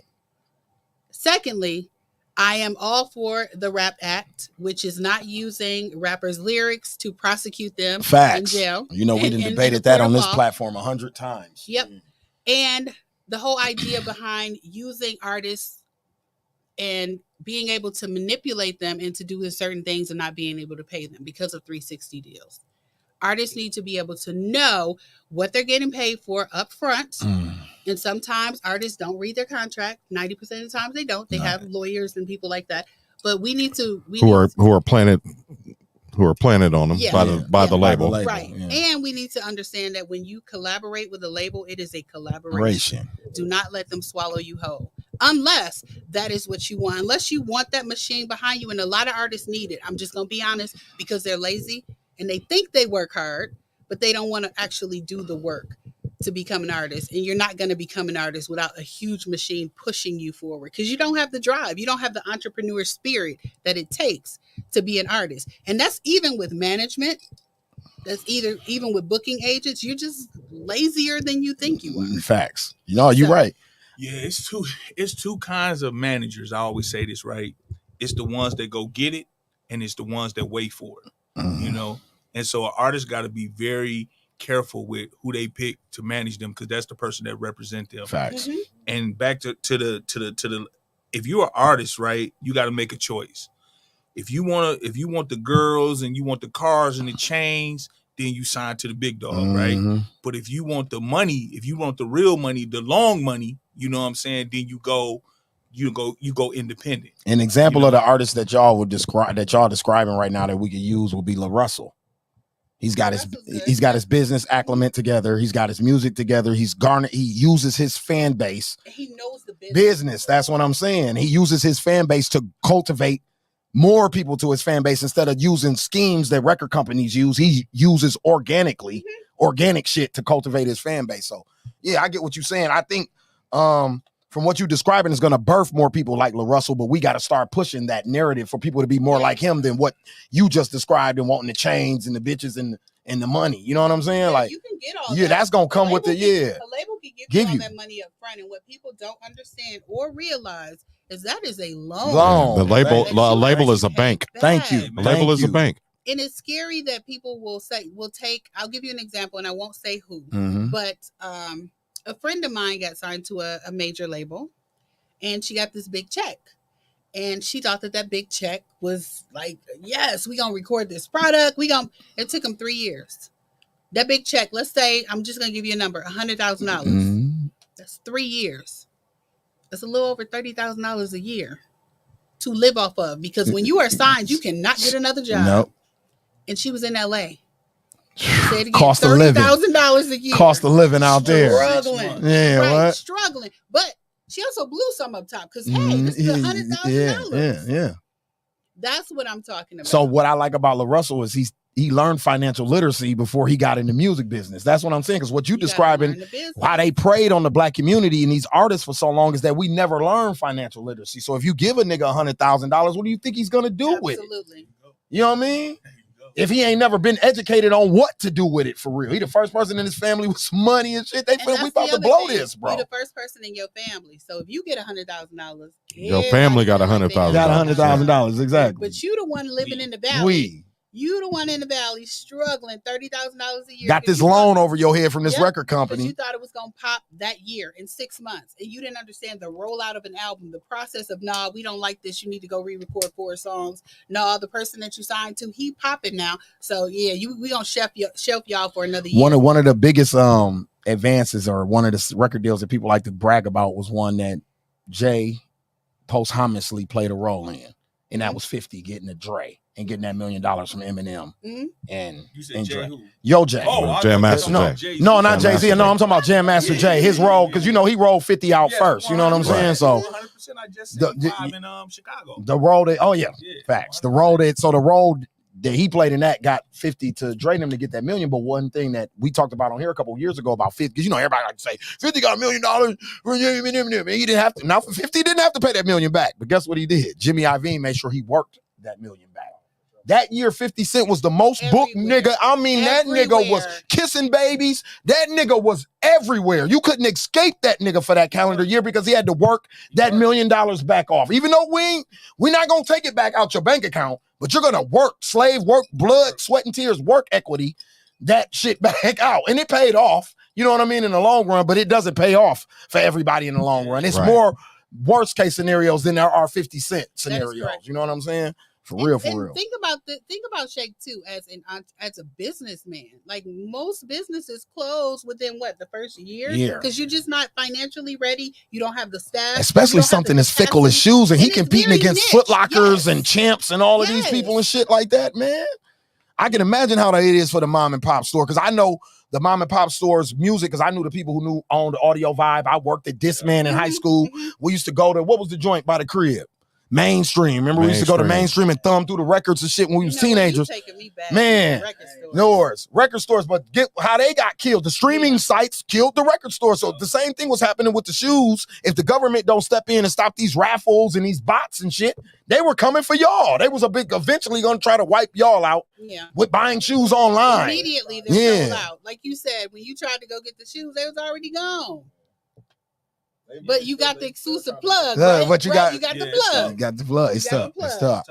So I know that's something that you fighting against because when I talk to Rico from Trusted, that's like the number one thing he fighting against all the time is trying to keep the mom and pop store because you fighting against the internet and then you fighting against the chain stores who are still in malls a little bit. You know what I mean? That secondary market is brutal. That's a resale store. Okay. So that's, resale store. Facts. So, like my situation is different because I get it directly from the source. Okay. You know what I'm saying? So I'm always have it. You know what I'm saying? Uncut. Not stepped on. Right. This shit ain't been stepped on right here. This that boy. This ain't no bitch, Ray. Yeah. That bot thing don't apply to me. Shay's like, don't put me in that category with them. I'm not them. Yeah, that's a different animal. Okay. Different animal. So you're just affected by the major chain stores then, with you being a mom and pop, or because you got the straight direct plug, it don't bother you at all. It don't bother me because what they do, they have all the product is tiered off differently. Oh, right? Okay. So it's like I'm at the top of the food chain, so I get the special this, the special that, the special that Foot Locker love them to death, but they like at the bottom. Oh So they shit. just Okay. get like the inline shit. So if you like want, some shell toes or Treflo with a fucking blue leaf on it. So then is that why they it's created a house of hoops to get higher end shit they in was the trying mall to. They was trying form? to, Okay. that shit, all of that shit started because like when you got brands like Nike and Adidas, it's they ball, so they can take the ball and go home. Oh, okay. So now Foot Locker is trying to create their own shoes, their own clothes. Yeah, I see that because they see what's happening. I see that. First, Nike. I'm gonna be totally honest. Adidas follow what Nike do. Okay. Like, they be like, what they do? Okay, we're going there. You know what I'm saying? Yeah. And that's a flawed strategy in my opinion. But so Nike started off and said, well, we're gonna go direct to consumer. So instead of us giving y'all 10,000 pairs of Travis Scotts, we're gonna give y'all 500 and we're gonna sell the 9,500 ourselves. On our right? site. On our site, right? Yeah. And so they started doing that. But then what you said started happening. The bots started getting them, and then the people started complaining, and they started writing letters. And so then Nike was like, okay, that strategy's flawed. Let's turn it around. Now let's go back to the mom and pop shops. Okay. So now that's where the shift is happening.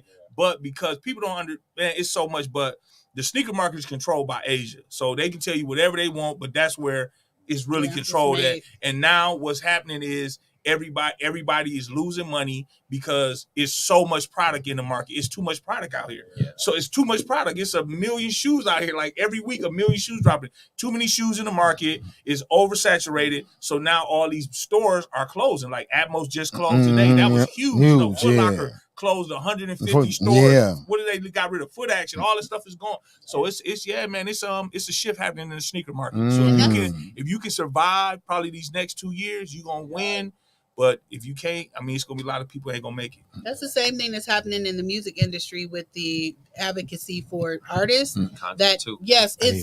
We're going up against these major companies that's reselling tickets. Like Beyonce tickets come out, and 1 second later, they're all sold out. Taylor Swift comes out and breaks the whole fucking internet because you can't get a ticket to her show. So those are the types of things we're advocating for, and it sounds like the same thing is happening in the sneaker industry. So it's all creativity. It's all creativity. It's all art. At a certain point, I want to be able to get his shoes. Yeah, exactly. I don't want to have to buy them from a third party who like doubled and tripled the price. Exactly. And that's what's killing creativity all throughout. So like when COVID happened, you survived off your online?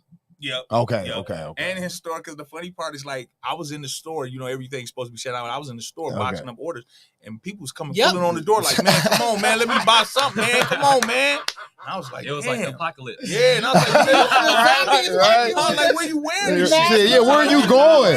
Everything closed. Taking pictures so I'm on gonna grab all these right now. I'm gonna put them up. Yeah.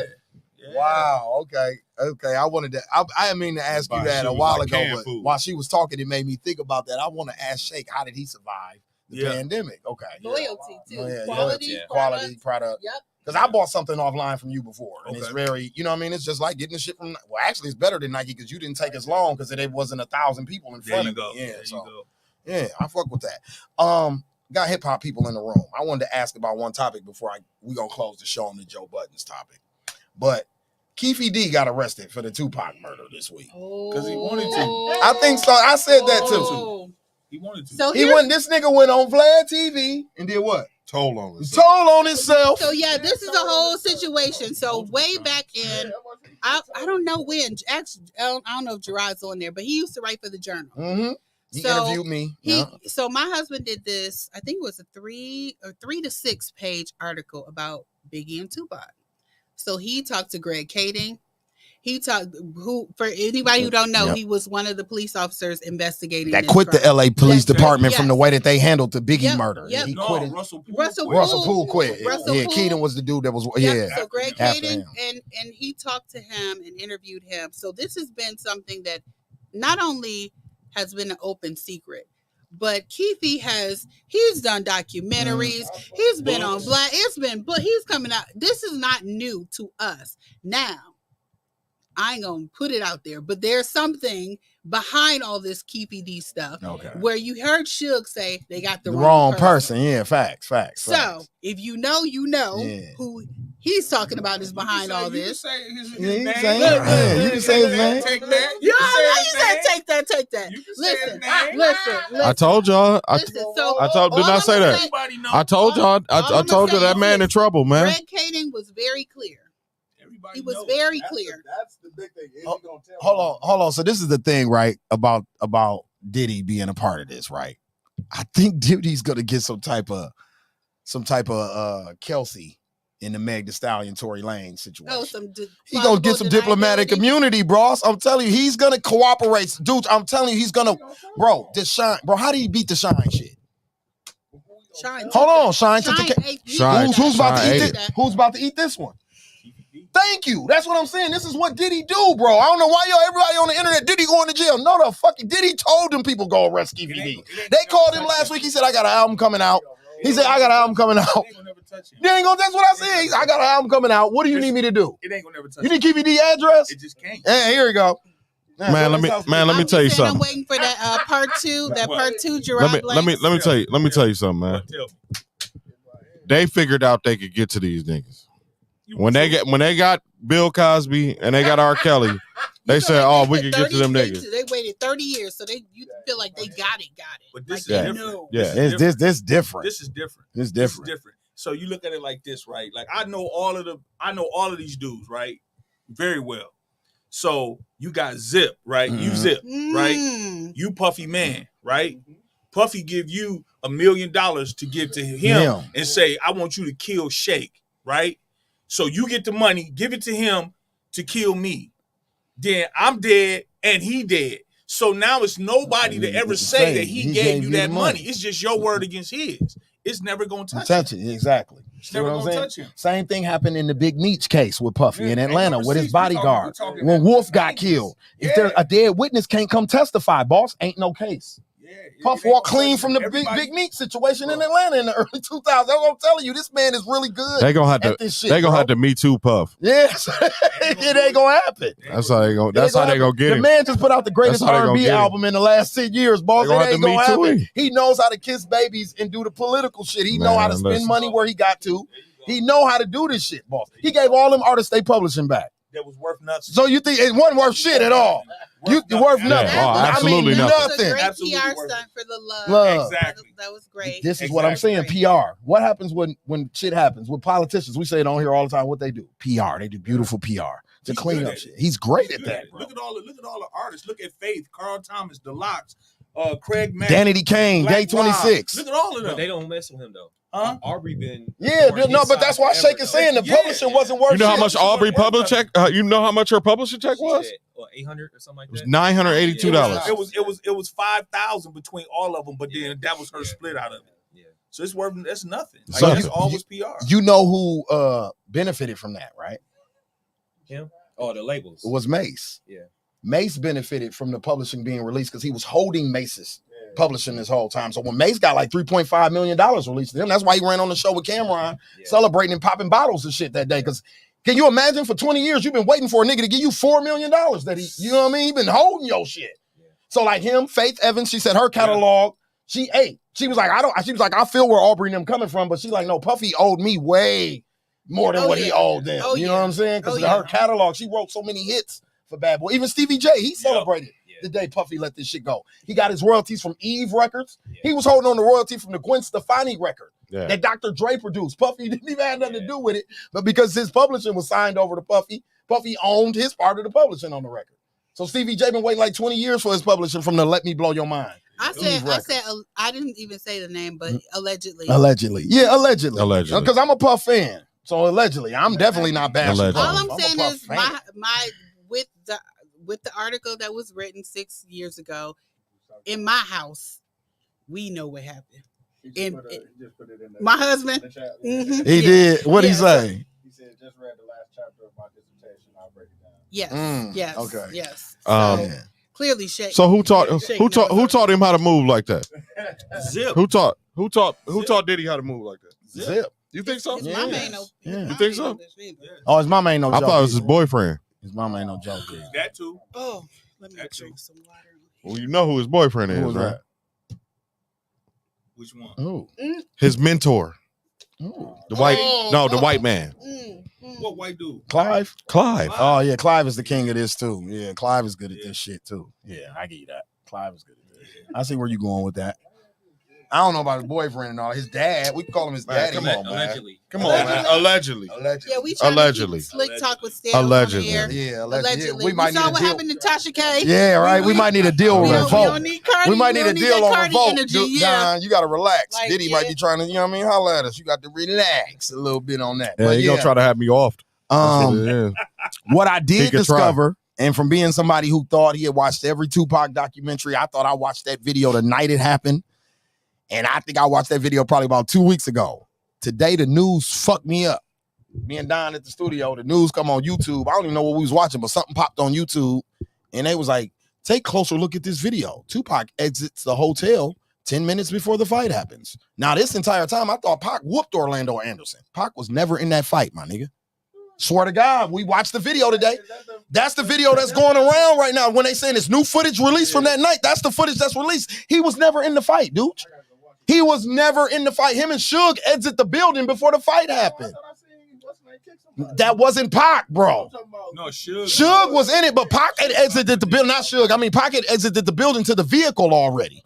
You see what I'm saying? They got footage of him getting in the car while the fight is happening. I'm like, dog, that's crazy. My entire life, this whole time, I thought Pac was one of the niggas in white kicking dude this whole time.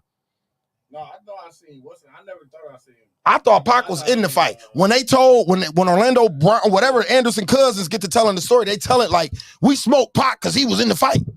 Come to find out nigga wasn't even in the fight. You see what I'm saying? Like, what?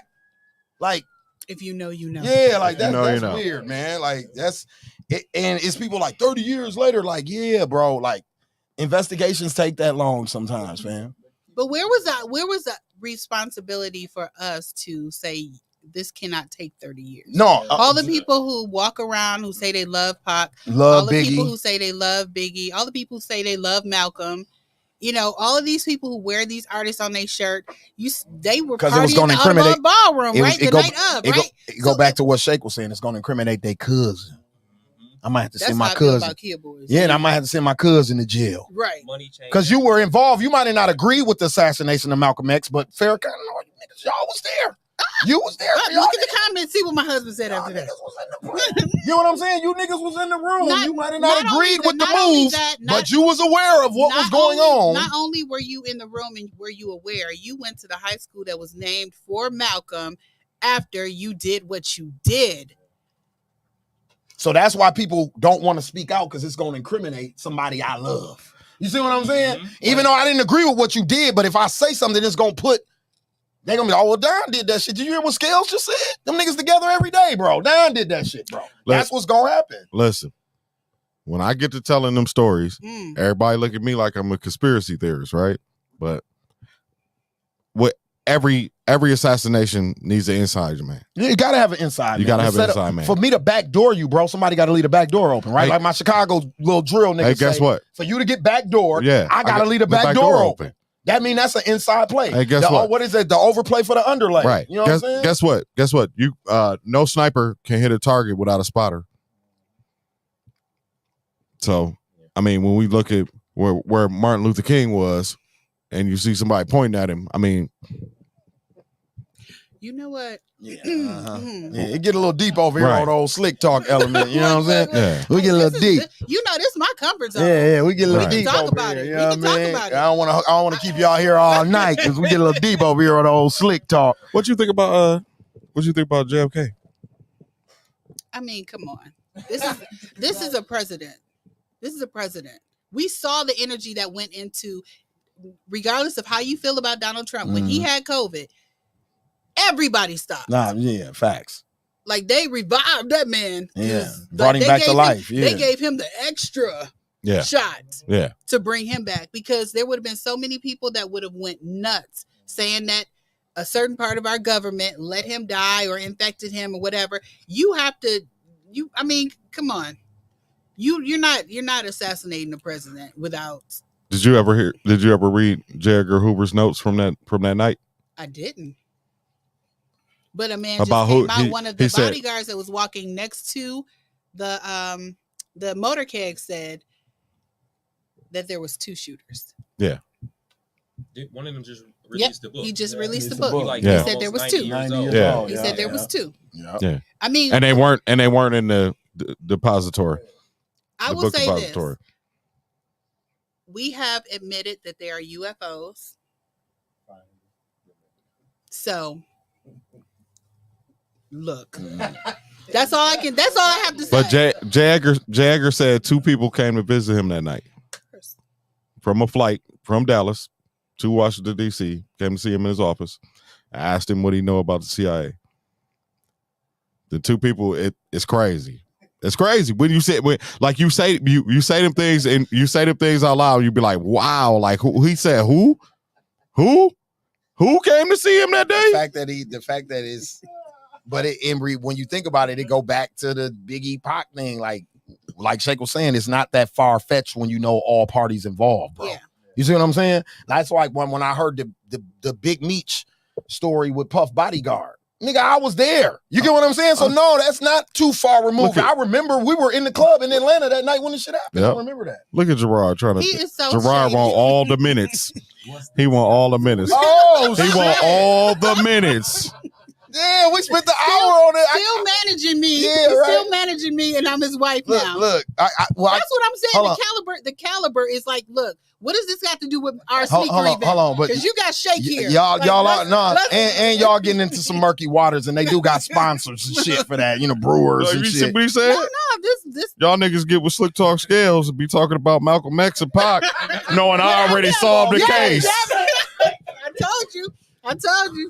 Like, look, the reality is. Hold on, Vegas sneaker. Hold on, let me find out Gerard gonna have to testify at Keefy D trial and shit. They gonna find dog out for a special. I would not be surprised. Man, what?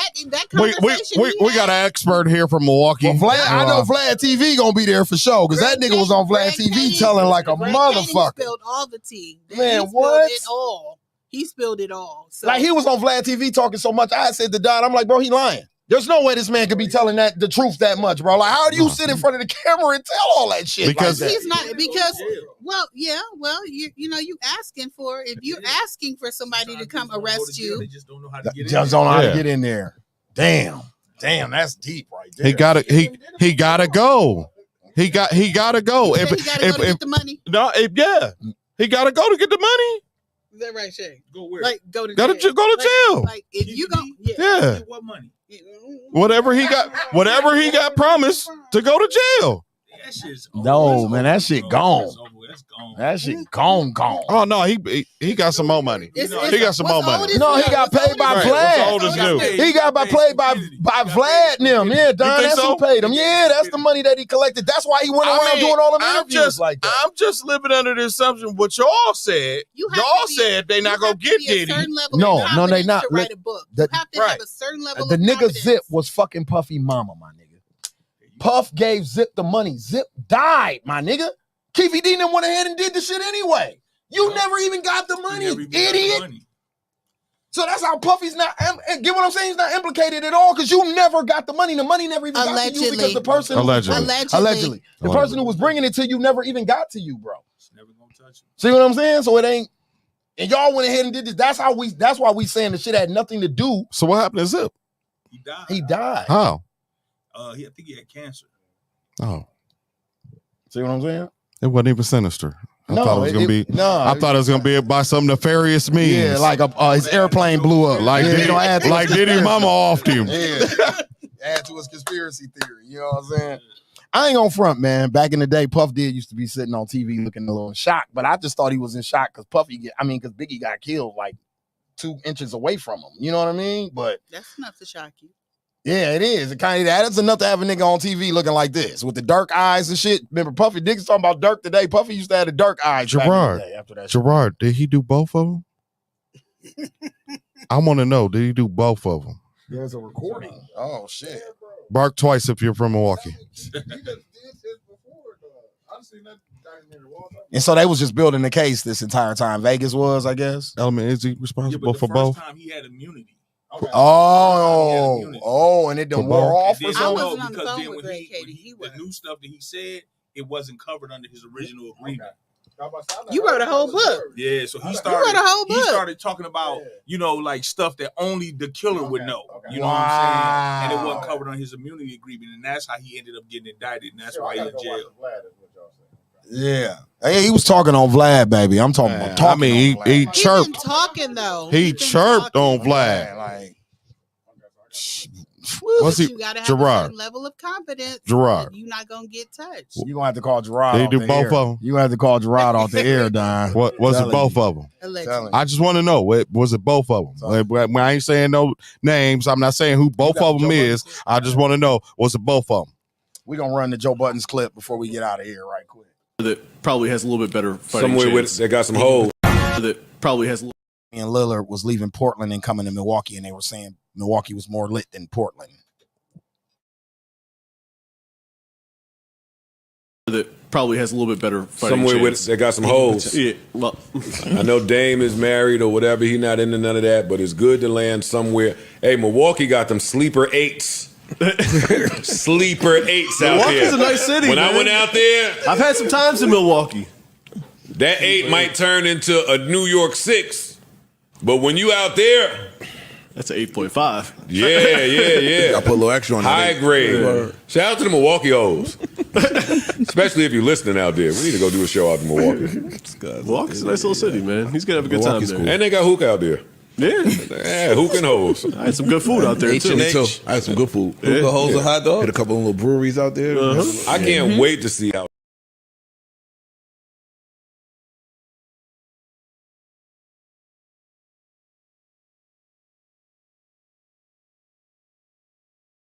It's a lot of hoes here. No, I'm not talking about potholes either. Potholes? That's what you're talking about, right? I'm Holes. talking about hoes that Holes. stand up when they pee. It's a lot of hoes here. Was that a backhanded compliment? It was not a compliment. It wasn't a compliment at all? I think beauty is subjective. It was We had this absolutely. conversation. It was absolutely a compliment. Says the man in the room, telling a woman that it was a compliment when he's talking about women. Did he? Did what? Says the man in the room. So to the woman. so because you're a woman, you know a man's intent. No, I'm telling you as a woman. He it was meant not it. a- it was not He a meant it as a compliment. compliment. Well, that's what he meant. That's not what it was. I mean, y'all Beauty take, is subjective. you can take it how you want to. Man said That's a man. we got telling some you take sneaky it how you want eights. to. I thought they were talking about Milwaukee in a very good light. Yeah, they said but The breweries, the hookahs, See, the hoes. I'm okay. I don't want to call her out, but I'm no former Breakfast Club host. I'm gonna tell you what it is. That was not a compliment to women.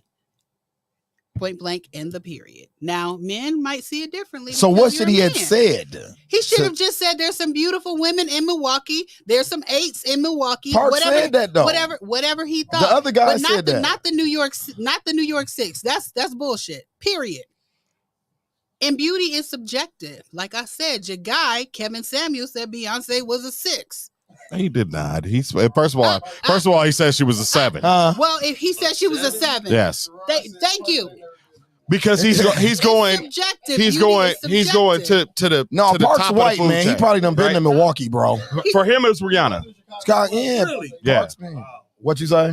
For Kevin Samuels, it was Rihanna. Rihanna was a 10. So she Right. was a 10 and Beyonce was a 6? Was a 7. Was a 7. He said Kelly Rowland was a 10. Yeah. I think I might. But he, Yeah. I might agree with the Kelly Rowland statement, though. He like them petite and chocolate. but he died under a thick woman. So he could tell y'all what he wanted to tell Man, you. hey, listen. I'm just saying, like Listen. that's the bullshit that I'm Don't talking hate on about. that man. He had I'm a talking good about time that's on his way what- out. Well, you can say that, but what I'm saying is what you preach and what you live is something totally different. And he had a whole bunch of brothers thinking that he was living what he was preaching. So it is subjective. So But he never said that that's who he was with. He never said that's who he was with. Did you see her? Who, the girl? No, I'm saying he Remember never he was said saying he was if you're- with if you're over 9s and 30, then 10s. No, he never said he was with said that 9s and he 10s, that he dated 9s 9s and 10s. chocolate chicks. Right. But visually preference, but your visual preference See, is wouldn't different he- from wouldn't what he have you called her a end up with linebacker all or the some time. shit? Like, miss, Everybody don't end up with what their visual preference is. But I'm saying we're saying what he would call this woman based on her height and her weight. He would call her a linebacker. Shake you a But god. that's who he died up under. So or over or whatever. So right. So what I'm saying is beauty is I subjective. just thought he used to just tell people to be Right. realistic He just about being what they were and realistic. what because you that's look not like. what he died with. But that's not what he said he wanted. He never said that. He just never said he that's- wanted. she would That's have what he been wanted. she would have been one of those women he called a football player. But he's a high quality, whatever the fuck man, right? No, that's not. Okay. High value. Okay. All I'm saying is, okay. That's So all I'm saying. When I used to watch his show, girls would call in and they'll be like, I work at the bank and I got like 4 kids and I ain't never been married or nothing. And I'm looking for a Boris Kojo type nigga. And he used to be like, no, baby, you need to be more realistic and finding Larry that work at the shoe store or something. So like, then why he talking about Rihanna and Kelly Rowland then? but he's saying that, in beauty standards, those are 10s, but he's saying that he can't even get a Rihanna or Kelly Rowland. He's saying he's dealing reality enough to know that he's going to get the linebacker and not Rihanna and Kelly Rowland. He's telling people to deal with what shoot at your basket is what Kevin Samuels point He's was. shoot at your kicking your field. Don't people be trying to outkick their coverage and then be mad. I recall him saying that. I recall him saying he was a high value man, so every woman needs to know her place and do what a high value man requires. See, that has something to do with beauty. Those are clips. So I've watched Kevin Samuels. Don't put me in that category. I'm not the clip sister. I've watched Kevin because he used to give it to y'all too. Yeah, that's what I'm saying. Get on niggas' ass. Absolutely. He get on niggas' ass got 4 baby mamas and no job. You can't get a BM. What you think you finna get a bad bitch, bro? Nigga, who wants you? But being real, the message of being realistic. The message of being realistic is not a bad message. He played on the laws of average, right? What's the average man? What's the average 30-something makes? What is the average? What is your average height? What is your average? And as soon as a woman would start to talk, he would cut them off and he would tell them how they're being disrespectful and all that bullshit. Because these are women who are accomplished, right? Thinking they're talking to another man who's accomplished. Nigga, your job was giving people cologne and fixing a tie, but you had all these men thinking that he was an image consultant. He wasn't a therapist. He wasn't a relationship counselor. He was an image consultant. He sold cologne and ties, but most men didn't know that. That's disrespectful. How about you look him up? I mean, okay, no, I'm saying he never claimed to be. He claimed to be an image consultant. At all, people called him never and asked him these questions. You can't attack him for being honest with people who volunteered for him to shit on them. I understand. He didn't call these people, they called him. What I'm saying is you don't go to a dentist for a heart attack. You go to an expert in that field. So blame the person. Blame the people calling him.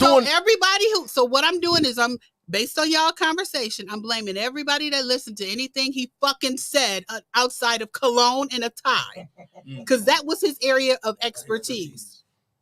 Why was he? Because he sold cologne and ties made him. It made him a low value man. But was he not a high value man? He was an anything value man. That is in the eye of the beholder. He makes 6 figures. For some people.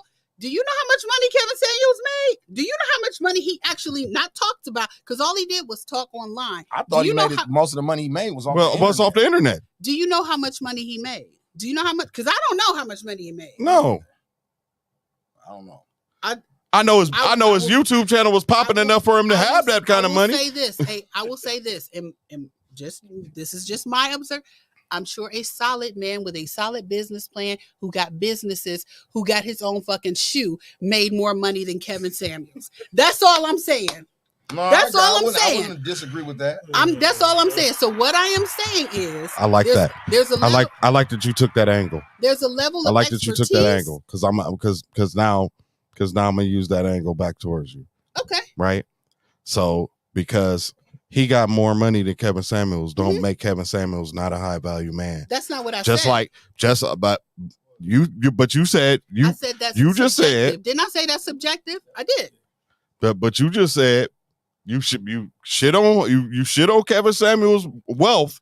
I did in comparison to Shake. I didn't shit on that man's wealth. She didn't know. I said I don't know. But you said you bet that Shake made more money than Kevin Samuels. Shake got real money. Shake don't have manufactured so money. He didn't have real money? All I'm saying is this. The appearance. I'm going to give you a perfect example. Me and Shake were talking about, it's one thing if you want to be an artist and you want to be signed to a label because you want that backing. You're not making any money. You got the appearance of making money, just like all these other artists that are on the radio. Let's keep it real. All these artists that's holding up these stacks of money, that fake fucking printed money that they be throwing in their video. Facts. Right? There's a difference between them and real money. Jay-Z's not holding up money in his video. Facts. He don't have to. He was worth $4 million. All I'm saying, Yeah. all I'm saying is, But no, It was- worth don't mean that. That don't mean that. This is the only thing I'm gonna say about it. So like Element said, it's subjective. RP, Kevin Samuels. Yes, RP. RP. If you think about his responses as an image consultant, it make all the sense in the world. When you call find the out show, that's his real job. how do you look? Yep. How much you weigh? How much money you make? That's the angle he took. Right. But people, they never gave him. They never listened because his delivery was so off-putting to people. Right. Facts. He wasn't doing nothing wrong. He wasn't giving like relationship advice. He was saying, based on what I know about other men who may be superficial, subjective, Right. as an image consultant, woman calling in, you don't meet the image that this man that makes X dollars That makes sense. has.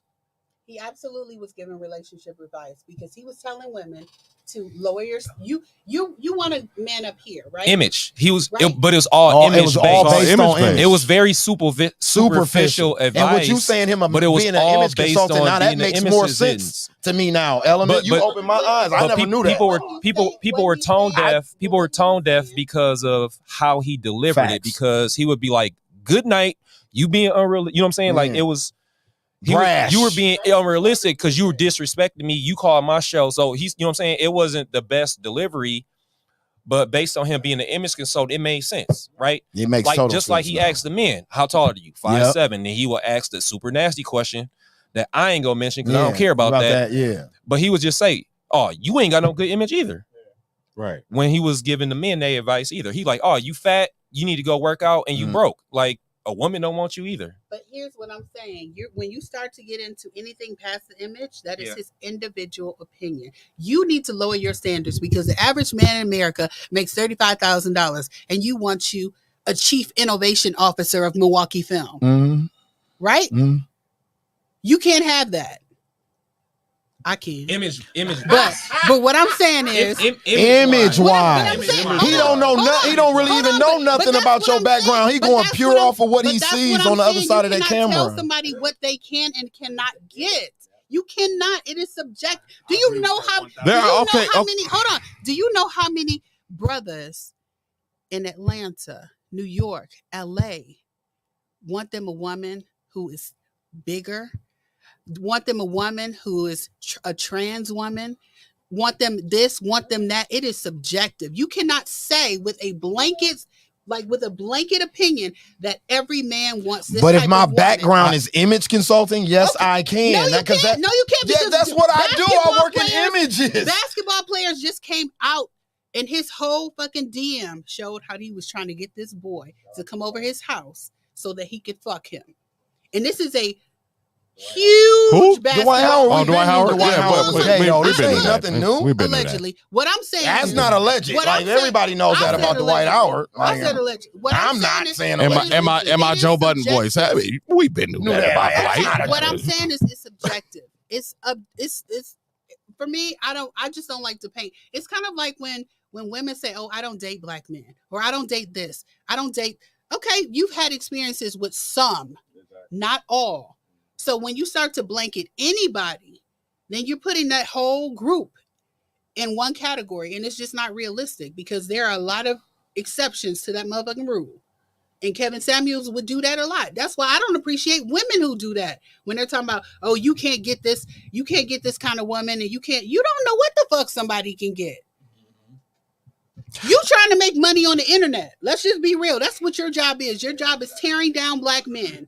And I'm not going to participate in it. Because it makes money. It makes money. It's entertainment. If somebody told me, "Yo, you can never own this building," that will motivate me to go get you the know what I'm building. saying? So if you sit here telling me that I can't have, But he was, Beyonce or Rihanna, but the whole time, that would just motivate but the me. whole time he was telling people, the whole time he was telling people how to do it. How did he know? He Yeah. put cologne so he told them they couldn't have it, but then he also told them how they can get it. Yeah, how you can get there. How does he know what somebody else can get and how they can get there? It was just his opinion. He was giving his opinion, which is what they call for. His opinion. It's subjective. He wasn't saying I wrote the rules. But let's be real though. You know, I think I'm a good looking man. Do I have a shot at Kelly and Beyonce? Absolutely not. Let's just be real. I can manifest it all I want to in the world, but come on, dog. Let's be real. See, people don't know who these artists are. People would say Jay-Z. Why would Beyonce ever 3 kids later? He rich. No, this was when Jay-Z and Beyonce was Bonnie and Clyde. She was way But up. he's still Hove though at the end of the day. I'm talking about at the beginning. He was I'm talking about at the he was always Hove. Right. Since '95, he's been Hove. He was a pop artist. Wait. So y'all trying to say Jay-Z is bigger than Beyonce? No. I'm saying when they met, he was. Yeah, when Samuels would tell Jay-Z that he Did Beyonce? He met her when she was in Destiny Child. She was 17 years old. They had one song out. One song? Yeah, he had like 5-6 albums out at this time.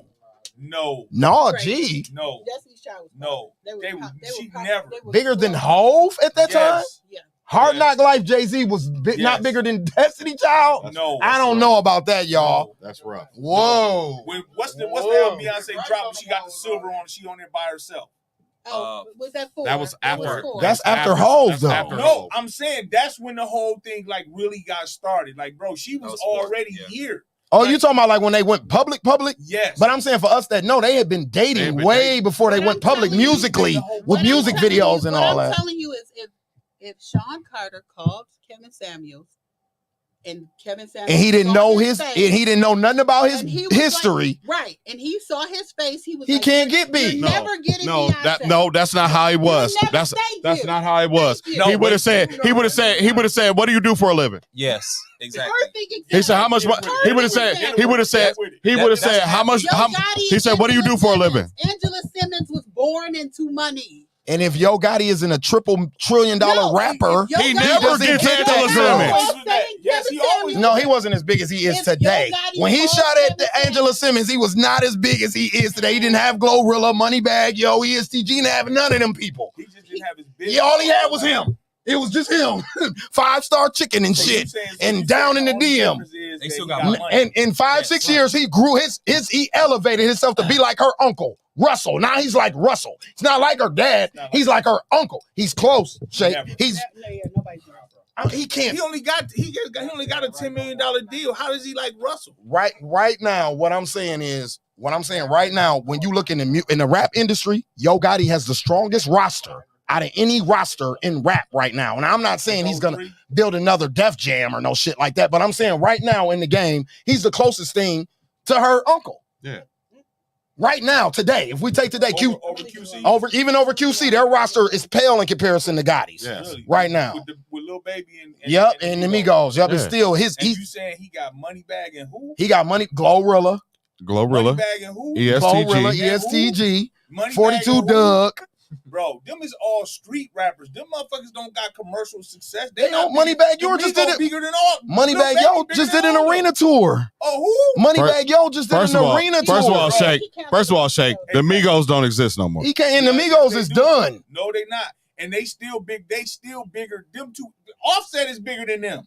Look, they not bigger than Lil Baby. Offset can't go on tour by himself right now today if he wanted to. So who is bigger than Lil Baby? Who's bigger than Lil Baby on that label you just said? Who bigger than Lil Baby?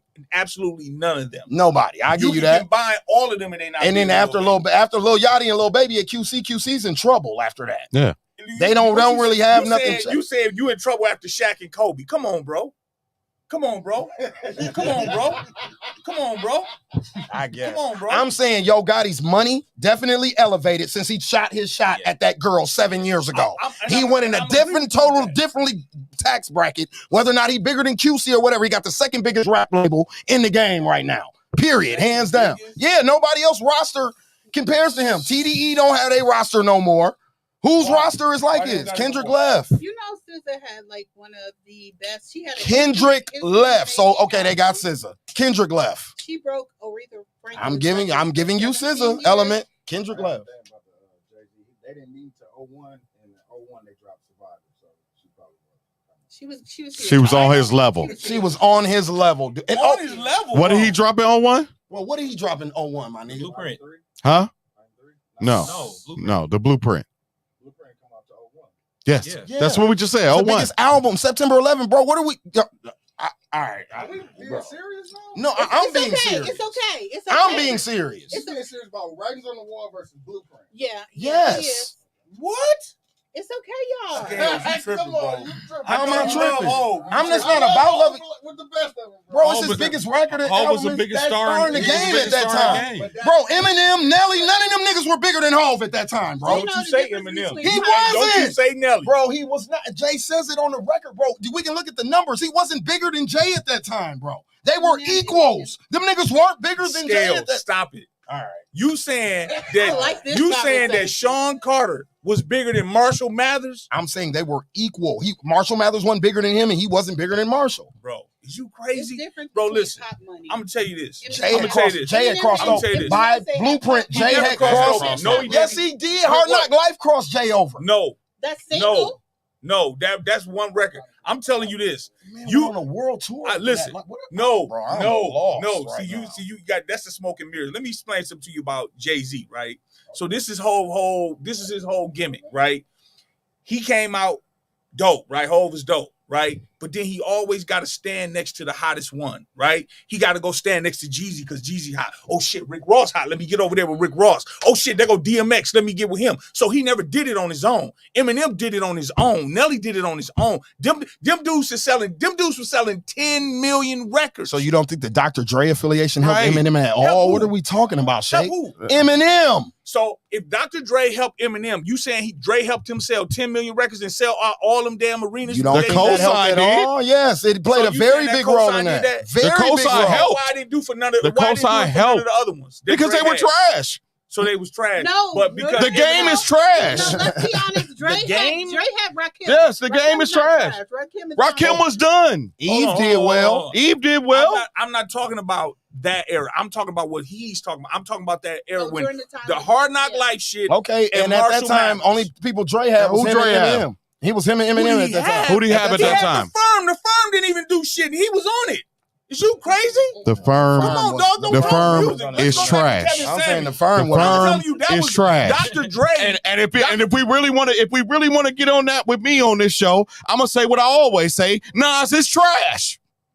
He can't say he don't sell No, records. he's using the firm as an example of a Dre flop, and we saying Nas is why it flopped. No, Nas ain't wide flop. Y'all said that all he needed is Dr. Dre cosign. What? Then why did it work? For Phenomenal him? rapper.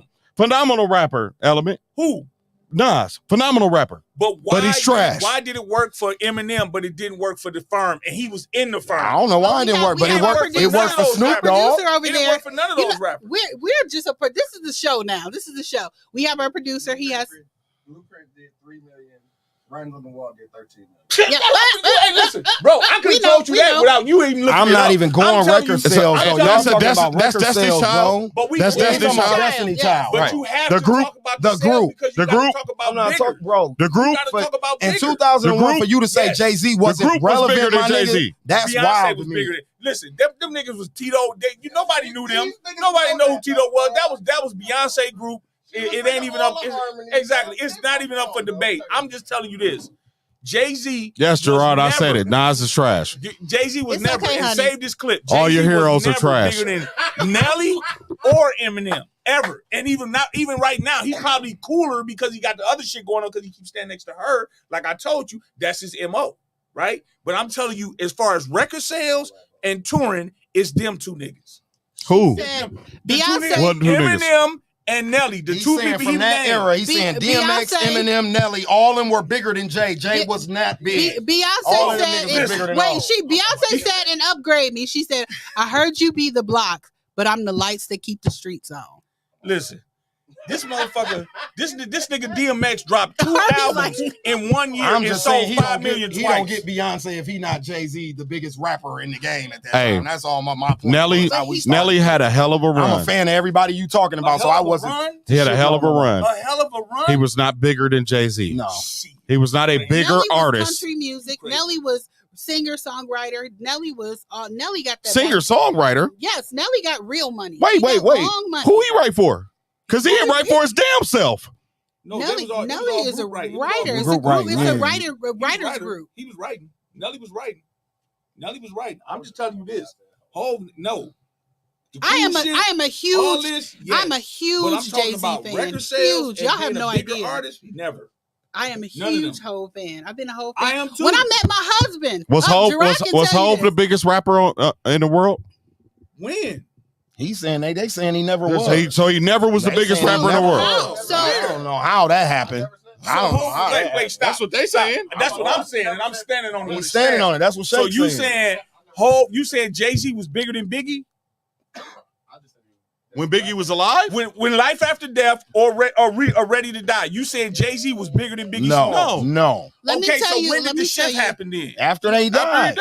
Okay, so after he died, remember New York was on life support. They needed somebody, so Jay-Z just stepped into that light. Why He still everybody wasn't couldn't the just step into that light? Nas was bigger than Hov. Why Nas didn't step into that light? bag behind him. Nas a different type of rapper. You didn't hear Ether? I'm just saying, if anybody could have Tupac is bigger than all of them. everybody Ether was That trash. That is what it is. So who won that battle? Either Fat Joe or none of Nas them won didn't it. step into that spot? But does Ether hold up?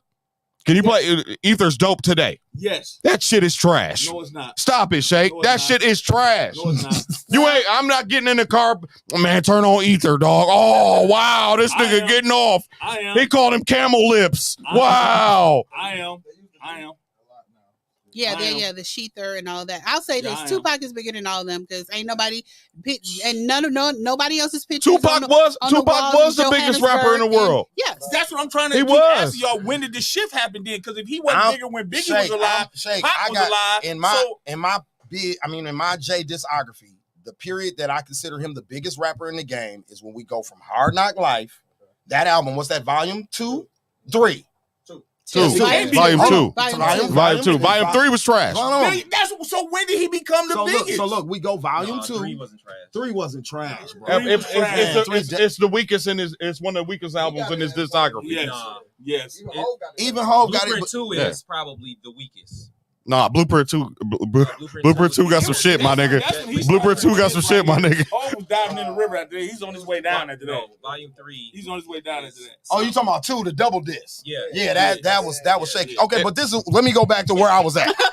They get nominated for the Grammy with the Volume 2 with Hard Knock Life. He goes to the Grammys to get the Annie sample, gets him to the Grammys, Kid Capri shit, all of that. So I'm taking that album. Then we go Dynasty. After that, right? That was a compilation. I'm just going on what his drops. Shake. I'm just giving you his drops in there. Okay. Because Eminem dropped the D12 album in his run too. Don't do that, bro. He dropped the compilation too. Shout out to my birth town, Detroit. Okay. Detroit in the building. Detroit in the building. That's after Volume 3. Because that was trash. Okay. What Volume The 3? D12 album. So where do we go from? Where does Print come in 2001? So I'm going from 97 to 01. So I'm going from 97 to 01. So I'm giving him a 4-year run where I felt like he was that guy. Wow. Once XM and Nelly showed up, they started impeding on what he had going on. But in that gap, that gap that we had going on, I felt, I went Blueprint and what's that? Black Album. To the Black Album. The Black Album? Yeah, So to 03. That's 03? Okay, so then we'll go 03. 03, that's when 5 was dropping. He wasn't the best in that. And then 5 was out then. Yeah, 50, Who? 5 was out. 50 was running everything. Get rich. It was over. See, that's why I was stopping in 02 because he took 50 on the road with him in 03. Black Album was fire though. Don't give me the Black Album top 3 of his works in his career. So y'all say the Black Album is top 5 of Jay-Z? Yeah, in my discography. It's top 3. It's top 3. You can argue say it's number 1. Black is a problem. Top to bottom, if you go through the track list, it's a problem. He's got 4 classic albums. What do y'all think of He's got Reasonable 4. Doubt? Hold on, wait. What do y'all He's got think of 4. Reasonable Doubt? I need to hear it. What's 4? He's got 4. So run them down. Reasonable Doubt, Blueprint, Black Album, American Gangster. No Hard Knock Life? Volume 2? No. Volume 2 is not a 5 mics. You ever play spades? Yes. Okay, so he got 2 in the possible. What's your possibles? The other 2. The other 2. What other 2? Wow, American Gangster is amazing. No, yikes! That's Benny Siegel album. The producer on one song. The producer has left the room. Song. Ignorant shit. He ain't on no other song on the album. When is Beanie on the album? Shout out to Beans and Freeway. I'm a American huge Gangster? Freeway fan. Yes. Beanie's only on one song. That's Beanie shit. That's Beanie album. We ain't giving that. Beanie's on one song. That album was whack, bro. That album was whack. American Gangster was whack? And Reasonable Doubt was mid. See, at its best. See, this is what I live for. This right here.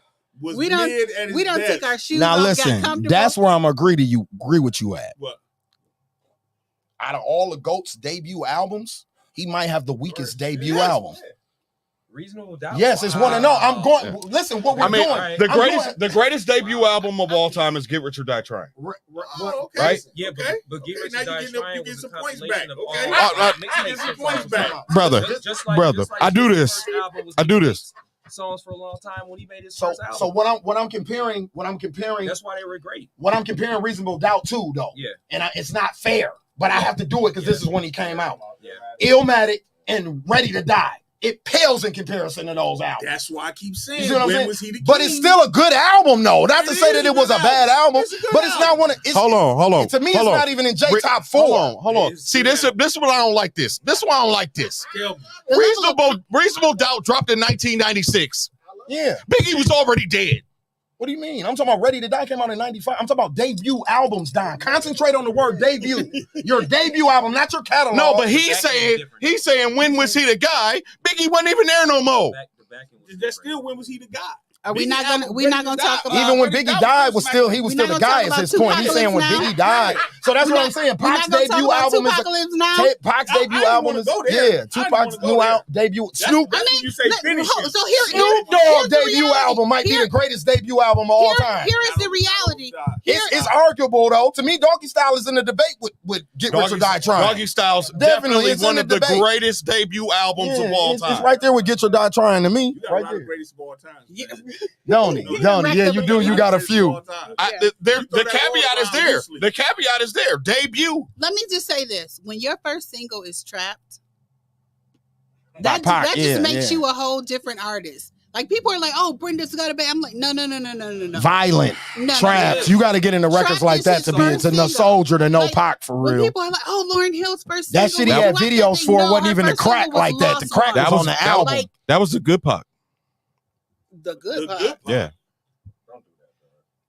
The great, Which iteration of Pac y'all want to bring up? Which iteration of Pac y'all want to bring up? the greatest Pac is Me Against the World though. Yeah. That's the greatest Pac. Yeah. The greatest one? Gerard, who is the greatest? What is the greatest Pac Don album? Machiavelli. That's my second favorite Pac album behind Me Against the That World. guy's not real though. And that's third. That guy's not real though. So third. that's a made up character. Who That's is? Bishop from Juice. Oh, now you. That's Bishop from now Juice's you album. Okay, so now you wild for that one. You wild. If we Like, talking, Tupac you ain't was- rapping what you live. You go Yeah. that whole discography you Come just on, named man. is The shredded. whole It's idea, over. that Tupac was Bishop. No, that Tupac was born into the life he was born. Do you do okay? Element. He was born into Element. who he Let's take a was. little accountability on Yes. Tupac's behavior, though. I'm not talking. It I'm did just lead saying, to what- his demise. what I'm I think that's saying kind of what he what was I'm saying. hold on, what I'm saying my saying is- delivery's better than his, but that's what he's saying. But what I'm And me saying being a is- Pac fan, what that's my Achilles heel what I'm with saying Tupac. Is that you got you and Biggie killed. What I'm saying, listen. Doing a lot. What You I'm were saying- doing the most. I will quote myself. Being a character People from a quoting movie. gang lingo and culture they don't understand. That's what got Tupac. Thank you. That's what I'm saying. But with that being said, he was not Bishop. He was born into who he is. I'm not saying he was surrounded Bishop or by not. his family and all the things that went on in his family's past. Tupac was a real, legitimate person. So he was thug life. So he was thug life. Got on one knee and shot at a you police shoot officer. police officers Got on because one knee and shot at a police officer. because you see them West Coast trying blood. to beat a black man. Mr. New York was West Coast blood. Let me ask anybody in this room: are you shooting a police officer because you see them hammered up? No, they were undercover, so he didn't even know they were cops. Right, he didn't know they were cops. It doesn't matter. He got out his car to defend another black But man my- because that's how he was raised. My thing is, Right, My but thing is, that's not thug life. Shooting, selling drugs, and acting a fool. Do you know what role he was supposed to play? in Juice. No, in Minister Society. Oh yeah, he was supposed to play Old Dog. He wasn't gonna play O-Dog. He really would have been. He really would have been a terror. He'd have been a terror in real life if he didn't play O-Dog. Yeah, he wanted to be him. Yeah, so but that's who he wanted to be. But they wanted him to be O-Dog. And that's why him and the Hughes brothers got into it and he whooped their ass or whatever that they called the lawsuit. But this is my thing about Pac, right? Let's go. Pac might have been all of those things. My problem with Pac was the article that I read when he went to jail. The Vibe magazine, when they interviewed him when he was in jail after Puffy and them supposedly did that shit to him or whatever, right? The way he cried in that article did not reflect the nigga that I seen in Vegas at that fight in that hotel, right? Do you know the nigga that hold on, the nigga that I heard running around with Suge Knight like that was not the same nigga that I read in that article. That's what, bro, it's not about being vulnerable. What I'm saying is he was describing that I'm not really like this. This ain't really me, y'all. And I believed him. And when he got out of jail and he got with the West Coast gangbangers. Bro, you got a case. I can't be on there like, bro, listen, bro. This how we, this how we do. But the day you get out of jail, you could be on that. Was he that same? Was he the same thug when he was dancing in his underwear? When he was in jail, he was. Was he the same? MC Hammer was a thug though. He danced in his underwear. MC Hammer will whoop your ass. So that's what I'm saying. We can't do that. I mean, MC Hammer will beat an ass outcast. Ass outcast and Big Boy. They seen MC Hammer check some niggas before. I know. Some rappers that they didn't want to put a name on, who we think street niggas. Hammer checked them niggas at a show for having his name in their mouth. Hammer will beat your ass and he dance in a thong and Timberland boots. So that don't mean nothing, bro. He also was a star. I know some gay dudes. He also was the star. Hey, I know some gay dudes with hands. For sure. For sure. So that don't. For sure. Nigga got on. For sure. You get your ass whooped by a nigga in a leotard. That don't mean nothing. You not back up dancing for Digital Underground and underwear and be a motherfucking killer and a drug dealer, nigga. You're not doing it. Don't do These that. niggas not doing that. To get a record deal back in 1991, you had to be a backup dancer, my nigga. That's how you got on back in rap back in the day. You carried luggage and crates and equipment. It wasn't like today. You didn't have music on a social site and a record label come sign you. If you wanted to get on like Pac and Will Smith and them got on back in the day, you had to put the work in. The man was a phenomenal actor. Bro, you had to put the work in. I applaud to him. You know what I'm saying? So you think Pac was an actor? Yeah, he went to high school of arts to be an actor. I know, but I'm saying you saying that his career, his persona was everything fake. about that man was cap. Really? I didn't think he really except for the original Tupac we met. That was Tupac. When? The Black Panther, the Black Panther conscious black man was Tupac. What era? Tell me what era you talking about. I'm talking. You said when he danced with Digital Underground. Because that's the same person. Yeah, exactly. That you're describing. Right? No, I know. That's the same. No, guy. absolutely. He had African beats on in the video. He was dancing. Absolutely. But that's that guy. That's that guy. The dudes in the hood's not reading Machiavelli the Prince. Yeah, exactly. So Tupac is Tupac. Period. Now, was he? I told you my only gripe with him is when he got with the Bloods, bro. I did not like that blood shit. I'm sorry, y'all. My friend joined the gang and I got mad at him. Sorry. That's my issue with Pac. I love Tupac, but I hate him for what he did to himself. And he was a young man, young 25-year-old black men do that to themselves. We're not going to sit here and act like he's above our nephews or cousins that we seen go down the same path. Afeni was very clear that her son was responsible for his actions. Absolutely. And if his mama can say that, that's what I'm saying. And I got to accept that too, right? 1,000. I was mad. I be mad at my friends. I've had, we got homies, people that you and I know personally. I ain't gonna say their name on here. Them threw their lives away and were super talented and had shit going on. I'm mad at them. Do I love them? Yes, but I'm mad at them for that. My heart is broken. When Pac got killed, my heart got broken because he wasn't supposed to get killed in no fucking drive-by. You understand what I'm saying? I know nigga that smart and intelligent and that talent isn't supposed to go out like that. And because he's hanging out with Suge Knight, he has to go out like that now. You see what I'm saying? To me, he minimized himself being around them niggas. I know it saved his life, it saved his career, but did it really save his life? Tupac was vulnerable, and Tupac didn't understand. And he was broke. Record labels had jerked him. Interscope had fucked him over. He didn't understand that the money that was put up for his release was not Suge Knight's money. Exactly. It was label money. He was going to get out regardless, but if you position it a certain way, sign this napkin, and you can come to death. Who do you have at that moment? Exactly. I mean, nobody. This is the same man who's in that interview was talking about Yummy, who's right in the poster, right behind him, young boy from Chicago. Yeah. So I mean, Tupac is still Tupac. Hold on, let me bring you. Let me hold on, let me fuck y'all up. I'm at the show. Dudes know I tell this story all the time. Y'all can love Tupac all y'all want to. Element. I don't I'm fuck with there. The world loves Tupac. don't Tupac fuck is with on Tupac. walls in Johannesburg. I think he was the most Nigeria, charismatic rapper there ever Bro, I'm was. from That's beyond that. bro. I was born in.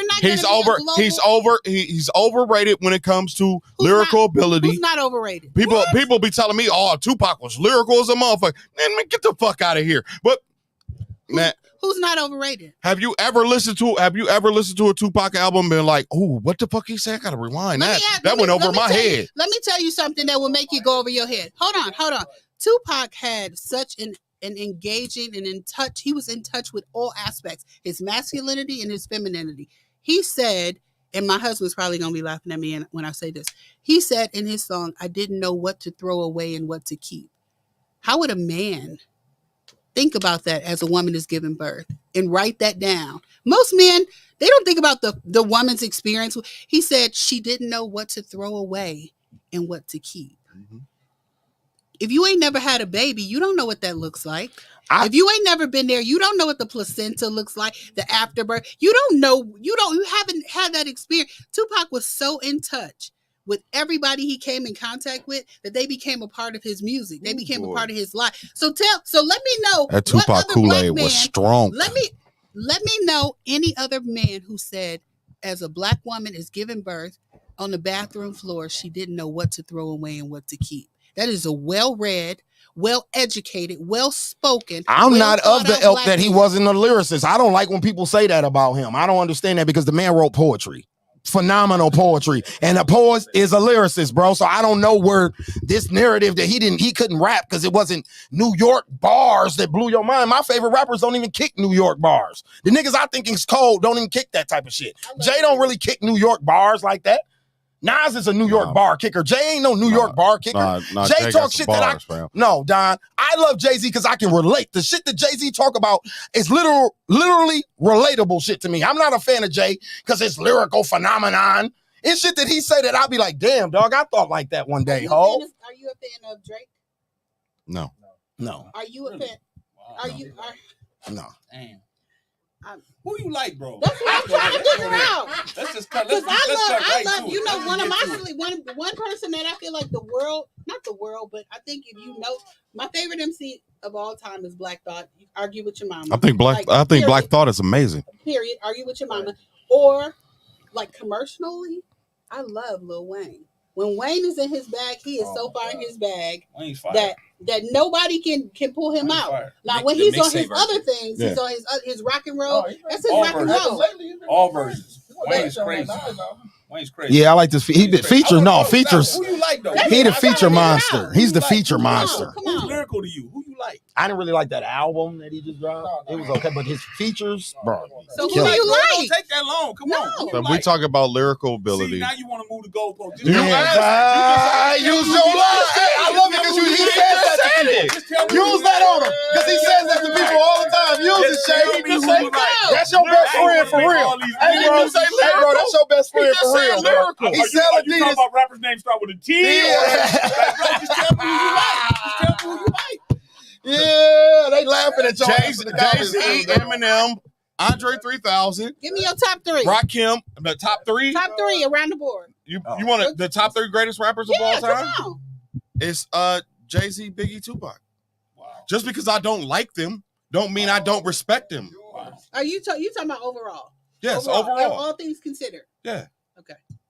Scalez? I mean, my list is pretty much the same. It just ain't in that order, I guess. Okay. And then Nas is in there sometimes, and Pac ain't in there some days, and Biggie ain't in there some days. Mine switches. I got 4 though, because Nas is in that 3 with those guys, as far as I'm concerned. My swap out is Eminem. And even Nas has moved up more on mine in the shit that he's done in these last 4 to 5 years. He's moved up more on my list. Nas has. Top 3. My favorite, I'm gonna just say my favorite. I ain't gonna say all time. My favorite is Big, Jay, and Kanye. Okay.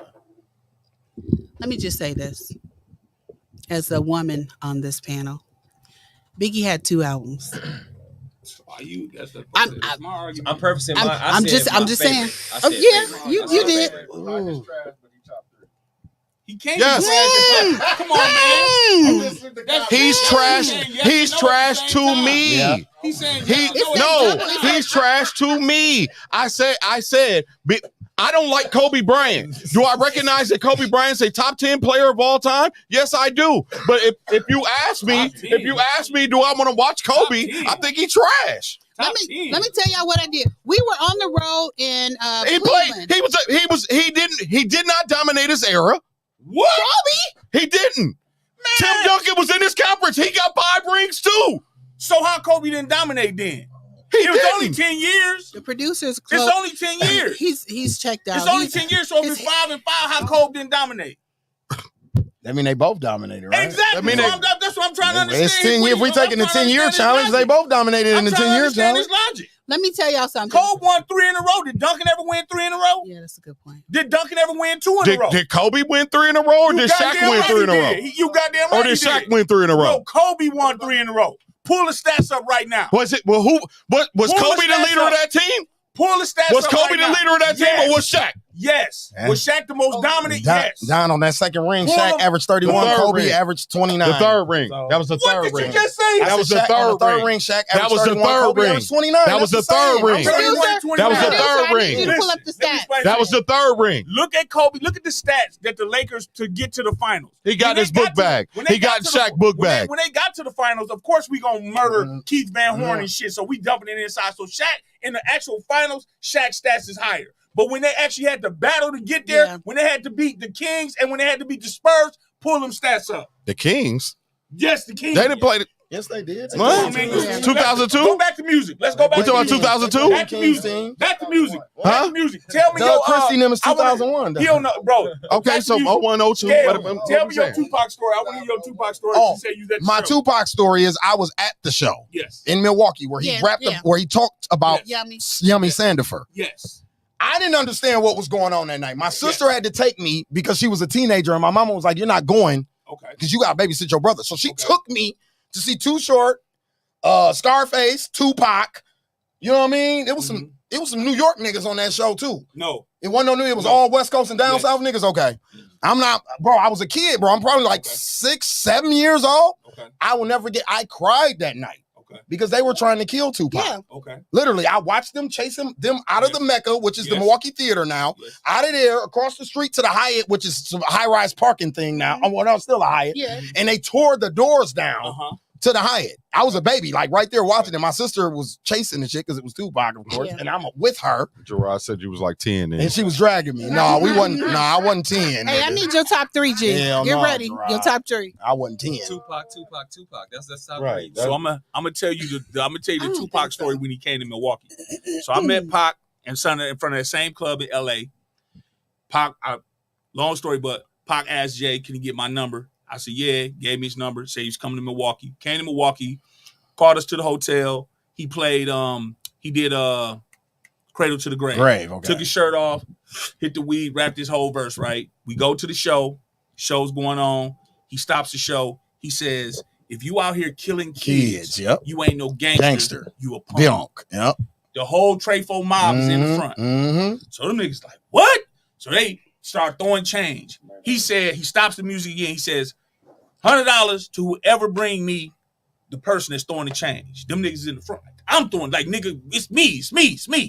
So him and Stretch, they grabbed a mic stands and fake like they finna hit the niggas. And when they did that, they all rushed the stage. Yep. So we all ran back to the dressing room.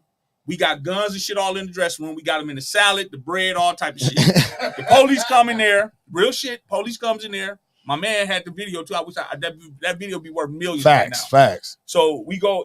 The police come in the dressing room. They start searching. They find the guns. They find all the shit. They tell Tupac, "You got to leave." Right. So at that time, the vans was cool. So I had like a van with the TV and the game and all that shit in there. So we drove the van into under the Mecca. Got in the van. Drove Pac and them. Now they went across the street and started tearing up the house. He wasn't even in there. Okay. So we drove to Chicago and dropped them off in Chicago at the airport at Midway, because when we was on our way there, we got a call from somebody in Chicago that said some niggas in Chicago was waiting for Pac at O'Hare. Yeah. So we went to Midway because the Yummy kid was from Chicago. At Midway. You know what I'm saying? Drop him off at Midway. And if you look it up, you go on YouTube, look it up, and look it up. It's gonna say something like Jam Master Jay saves Tupac.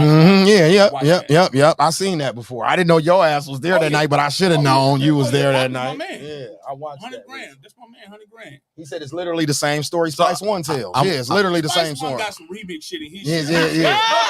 I was like, I don't know what he was talking about. That's what Gerard said. This is literally the same story Spice One tells. It's not the same. He Spice One has some probably tell that story Okay. 4 or 5 times. Like, nigga, he was because I was there. I'm right here. They got they rapping off of that. I'm hitting plays. Balls pops nodding, and I'm hitting the button. So I'm right there. Spice One was there. What's Oaktown 357. Yep. The Ghetto Boys. Yeah, all them motherfuckers, all them South motherfuckers there. But so I listened to Spice One shit. His shit was a little remix. It was a little remix. He tried to add some fluff on it too because he was on Vlad TV. That's what niggas do on Vlad TV, bro. They gonna put some fluff on the Vlad. Yo, I want you to understand my opinion of a rapper has nothing to do with the reality of where their place in history is, right? Just because I don't like that person doesn't mean they're not great. Let me tell you, we were on the road, and we were on the road in Cleveland. I don't have to like somebody who y'all think is great. So I'm a Kobe girl. I'm a Kobe girl in Cleveland. And we're on tour with Black Elephant. All the guys are talking about it's a Cleveland Cavaliers game on. And I'm like, LeBron. And I'm like, Gerard, is LeBron really that dope? And he was like, that's that nigga.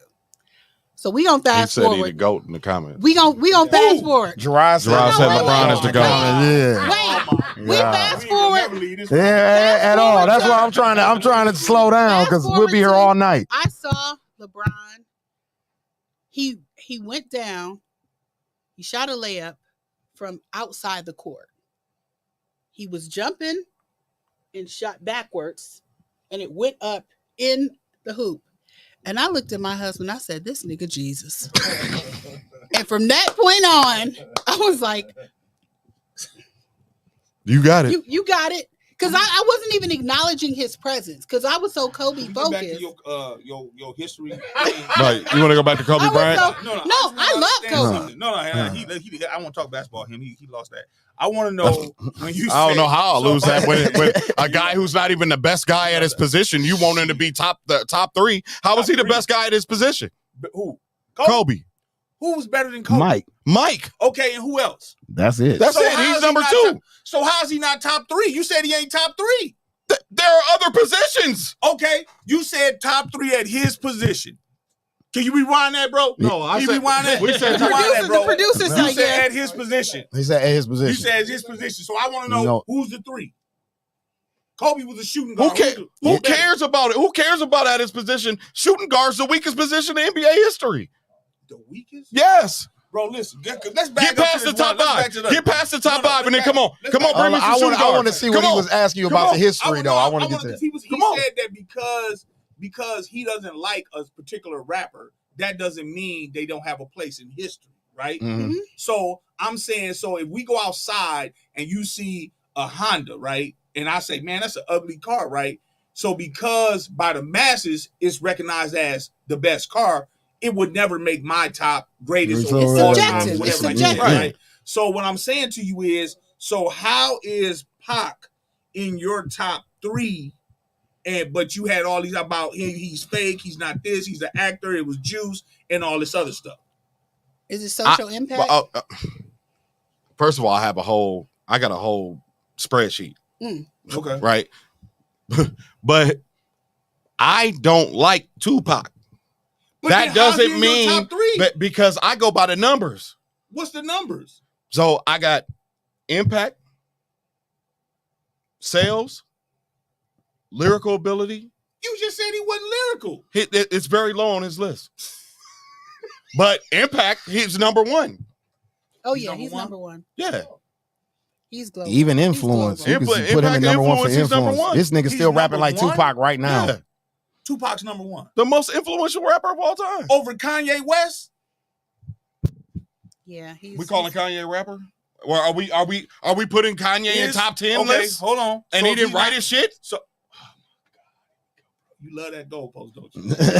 Yes, I will die on that goalpost. So I die on that one. You saying Kanye don't? You ain't no MC if you don't write your own That's why he don't like Drake. Okay, but if he's the most, do that make she's an R&B singer. Okay, Singers do covers. Okay, so now it's okay. So the goalpost. Drake, an R&B singer too. Yeah. So hold on, don't do that. Don't get on there. Don't get on this show and act brand new. I was about to say, look, all the rappers are R&B singers. Like, come so on. You're saying. Go ahead. So I just want to. So you're saying that Tupac. So you're saying Tupac is the most influential rapper of all time. You're saying solely because he wrote his own raps, to your knowledge. No, that's not solely because. Okay, why so would I say how's solely because? He's saying because grown men motherfucking cried when the nigga died. Like the nigga was the biggest. He's the biggest thing ever. So who cried? So in now you rap. saying because people cried that makes his impact the biggest? Who impact was bigger? Biggie impact was bigger. I'm gonna have to defer. Michael Jackson. I have to So you disagree. saying he bigger than Michael Jackson? Michael Jackson's not a rapper. We So talking no, about rap. I'm just talking about We impact. talking about rap. I'm talking about I'm impact. just talking rapper, about rap. Okay, so rapper. You're saying that because people cried when Tupac died, that makes his impact bigger. Bro, he was different, bro. Like I want you to tell me. He didn't sell no shoes. He was different. He didn't sell no shoes. The fact that y'all arguing the way y'all do about Tupac right now lends to my point. You have this man on walls of every country. He got a college course. Right. There's college universities teaching Pac's lyrics and shit. You can get a degree in Tupac-ish. You can. Thank you. You can see his direct Shit, you get a Tupac degree. of children that are out right now are Tupac babies. But I don't understand how you don't like somebody, but they're the best. That's where I'm lost at. Because when I'm looking at lists and I'm making a list of who's the best, I take out my personal feelings. Oh, but then your list is flawed. Why? Your list is flawed because of that. Then we doing analytics and shit. I want to know who yours is, not who the standards. You know the stats. He's there. Elvis Presley sold more records because according to what you saying, Elvis Presley sold more records than everybody. He the greatest artist of all time, then, right? The Beatles is the greatest. Going off of how you going, the Beatles is the greatest group. Lil Wayne's the greatest rapper. Lil Wayne's the greatest rapper of all time because he sold 1 million copies in a week. So he's the greatest rapper of all time. Then, if you going by what you saying to him, if you going by analytics, that's what he's saying. He asking your personal. So it could be Busta Rhymes, nigga. It could be Guru from Gangstar. It could be Big Boy from Outkast, nigga. I told him my personal. My personal was Jay-Z. No, you said top three. And you named Pac. Pac is your third. And that's not what I said. We can rewind. If we want to go back to my top three, I said Jay-Z, Eminem, Andre 3000. So Pac ain't in your top three? No, not my personal. I don't like him or Nas music. But then when he said the same as you, and he had Pac. I got Pac in my third. Those were two different different questions. What did he agree with you? What the top rappers of the top three rappers of all time. So that's what I'm saying. That was Element's question. He said top three versus personal three. Right, versus personal three. Yes. Okay. So I gave you my personal three. So your personal three is with 3 stacks. Yes. But according to the numbers, you throw Tupac in there. Yes. That's flawed, bro. No, it's not. That's flawed. How? I took personal out of it. That means it's less flawed than anything. That's flawed. No, I want to know the real one. Like I don't care about the numbers because then you open up another can of worms. I gave you those. And Tupac's not in it. No, he gave me his top 3 with 3 stacks, right? But then he said so he can pick all the horses in every race. He said, but then on this side, according to the numbers, Pac is in there. That's not about being able to have whatever you say, horses in each race. That's not picking both fighters. I'm not picking both fighters. I'm saying if I'm being asked, even Gerard said the same thing in the comments. He like Haas, Nas, and Pac trash, but you're making your list. That's what even Gerard because has my list isn't my top 10 list is not personal. So there was a question. No, asked, there was a question asked if you had to get rid of one: Michael Jackson, Prince, Whitney Houston, and Beyonce. Who do you think everybody said? Beyonce. What's your answer? Probably Beyonce. What's your answer? That's not my answer, but I'm saying that's what people picked. No. What would your answer? What's my answer? My answer in that group is Whitney Houston. What's your answer? Say the 4 again. Whitney Houston, Michael Jackson, Prince, and Beyonce. Me personally, it's probably Prince. Okay, what's your Whitney? Okay. Yeah, it's Whitney for me too. Everybody said Beyonce. You know why? I figured that. Because she was influenced by all the other three. And she's still alive. You know, our culture hates on people that live. Yeah.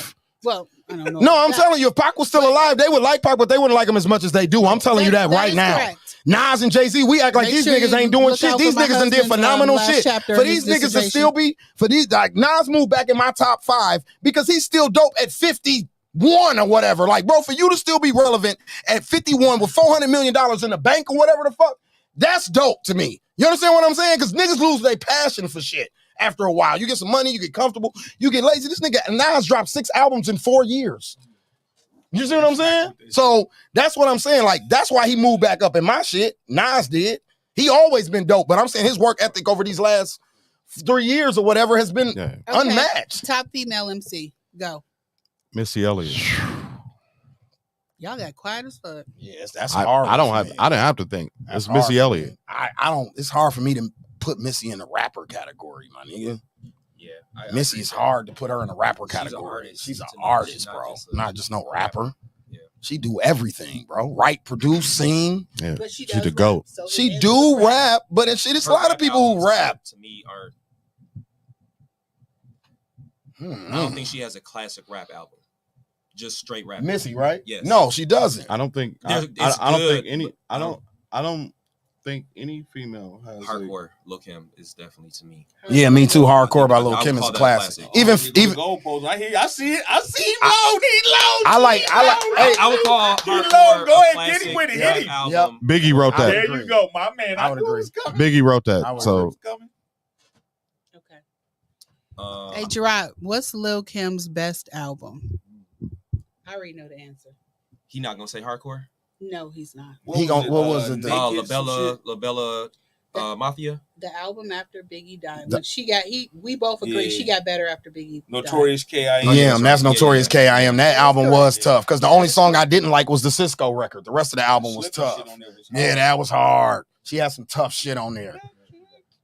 Okay, so you said I would probably have to say, for me, Kim is my GOAT. Now that you put it in that category, her body of work isn't large, but for the bodies of work that she put out, like I like Nicki. Hold on, I like Nicki, but Pink Friday's not better than Hardcore or Notorious Kim, and that's Nicki's best album. in her Gerard said La catalog. Bella Mafia. So See, that's what I said. I like La Bella Mafia too. I like Foxy Brown first album too. I like Il Nana too. Yeah, that shit was fire. That's the best for me. Trackmasters killed that album to me. That was fire. The Truth. Who album was that? The Truth. Oh, Kim, Naked Truth. Naked Truth. Oh, When she caught her case, right? Yeah. Mm-hmm. Yeah, Lighters lighters Up. up. Yeah, it was some That album slappers. was There was some bangers on there bangers. too. Yeah. That's what I'm saying. Nutball. I'm damn near now that we really digging into it, it's Kim. For me, it's Kim, bro. I'm sorry. Cause I'm gonna tell you this. I like Fox too. Don't get me wrong. I fuck No, with she had the most. Nobody's touching. album. yeah. Kim had the most albums. Nobody's touching Nicki. Nobody. I don't consider. Nobody. I don't. Nicki consider got a her classic straight rap. album on my list. element. She's second on my list. I don't consider her a straight. She's rapper, second. though.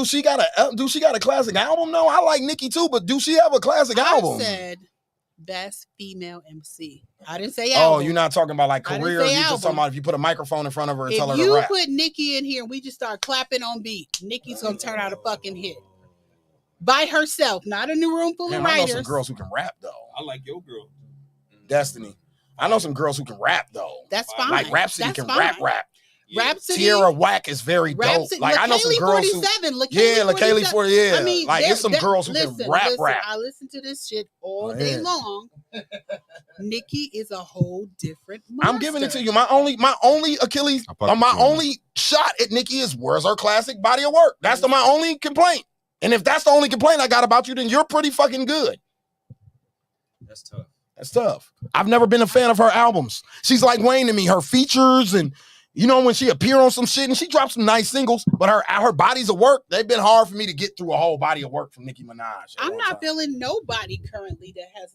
Nobody is putting out albums like that. I'm talking about even when her, Wayne, and Drake was in mode and they were dropping fire, her shit was always kind of like, Nicki played in the pop area. She played in all of that. So that's what I'm That's why I saying. consider it just rap. Stuff Exactly. for hardcore. But as Like a hardcore rapper, hip-hop fans. as a rapper, a bar spitter, Yeah. like Nicki's she's a monster. Yeah, she stood toe to toe with Ross and Kanye and Jay and them on a record. She stands toe to toe with Drake and Wayne. Out there and judge me if you want. Argue with your mama. Rap God is one of the best songs ever written. Shout out to Eminem, Dirty District, my birth town. If you have not heard that song, I heard Rap God. I hate it. Rap God, you are insane. Rap God is my example of bad Eminem. You are insane. I hate when he do that shit. I hate when he do that shit. I be wanting to strangle. Yep. I don't like when I hate. Thank you, Don. I hate when Busta do it too. Okay, so and I like Busta and Eminem. There's just the two things that I hate about their style. I'm gonna let this. You know what? And on that note, this was episode 199 of the Slick Talk with Scalez podcast. And 200. You better chop this shit up. Yeah, no, this one episode right here. No, we don't chop up. We I live. don't chop up nothing. This is live, uncensored, unedited. Soon as this ends, it's going to upload it right on YouTube. Hey. It'll be there forever. You know what I'm saying? I want to shout out to my guests. My guest. This was an awesome show. We started out talking about shoes and culture, and we got into a whole bunch of other shit. Culture. This is culture. It's very dope. Very dope. I love having y'all here.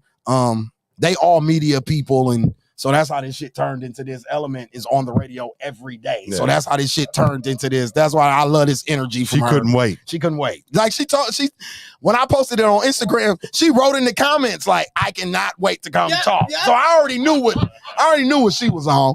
But culture by design, right? Yes. Culture by design. Sneaker event where?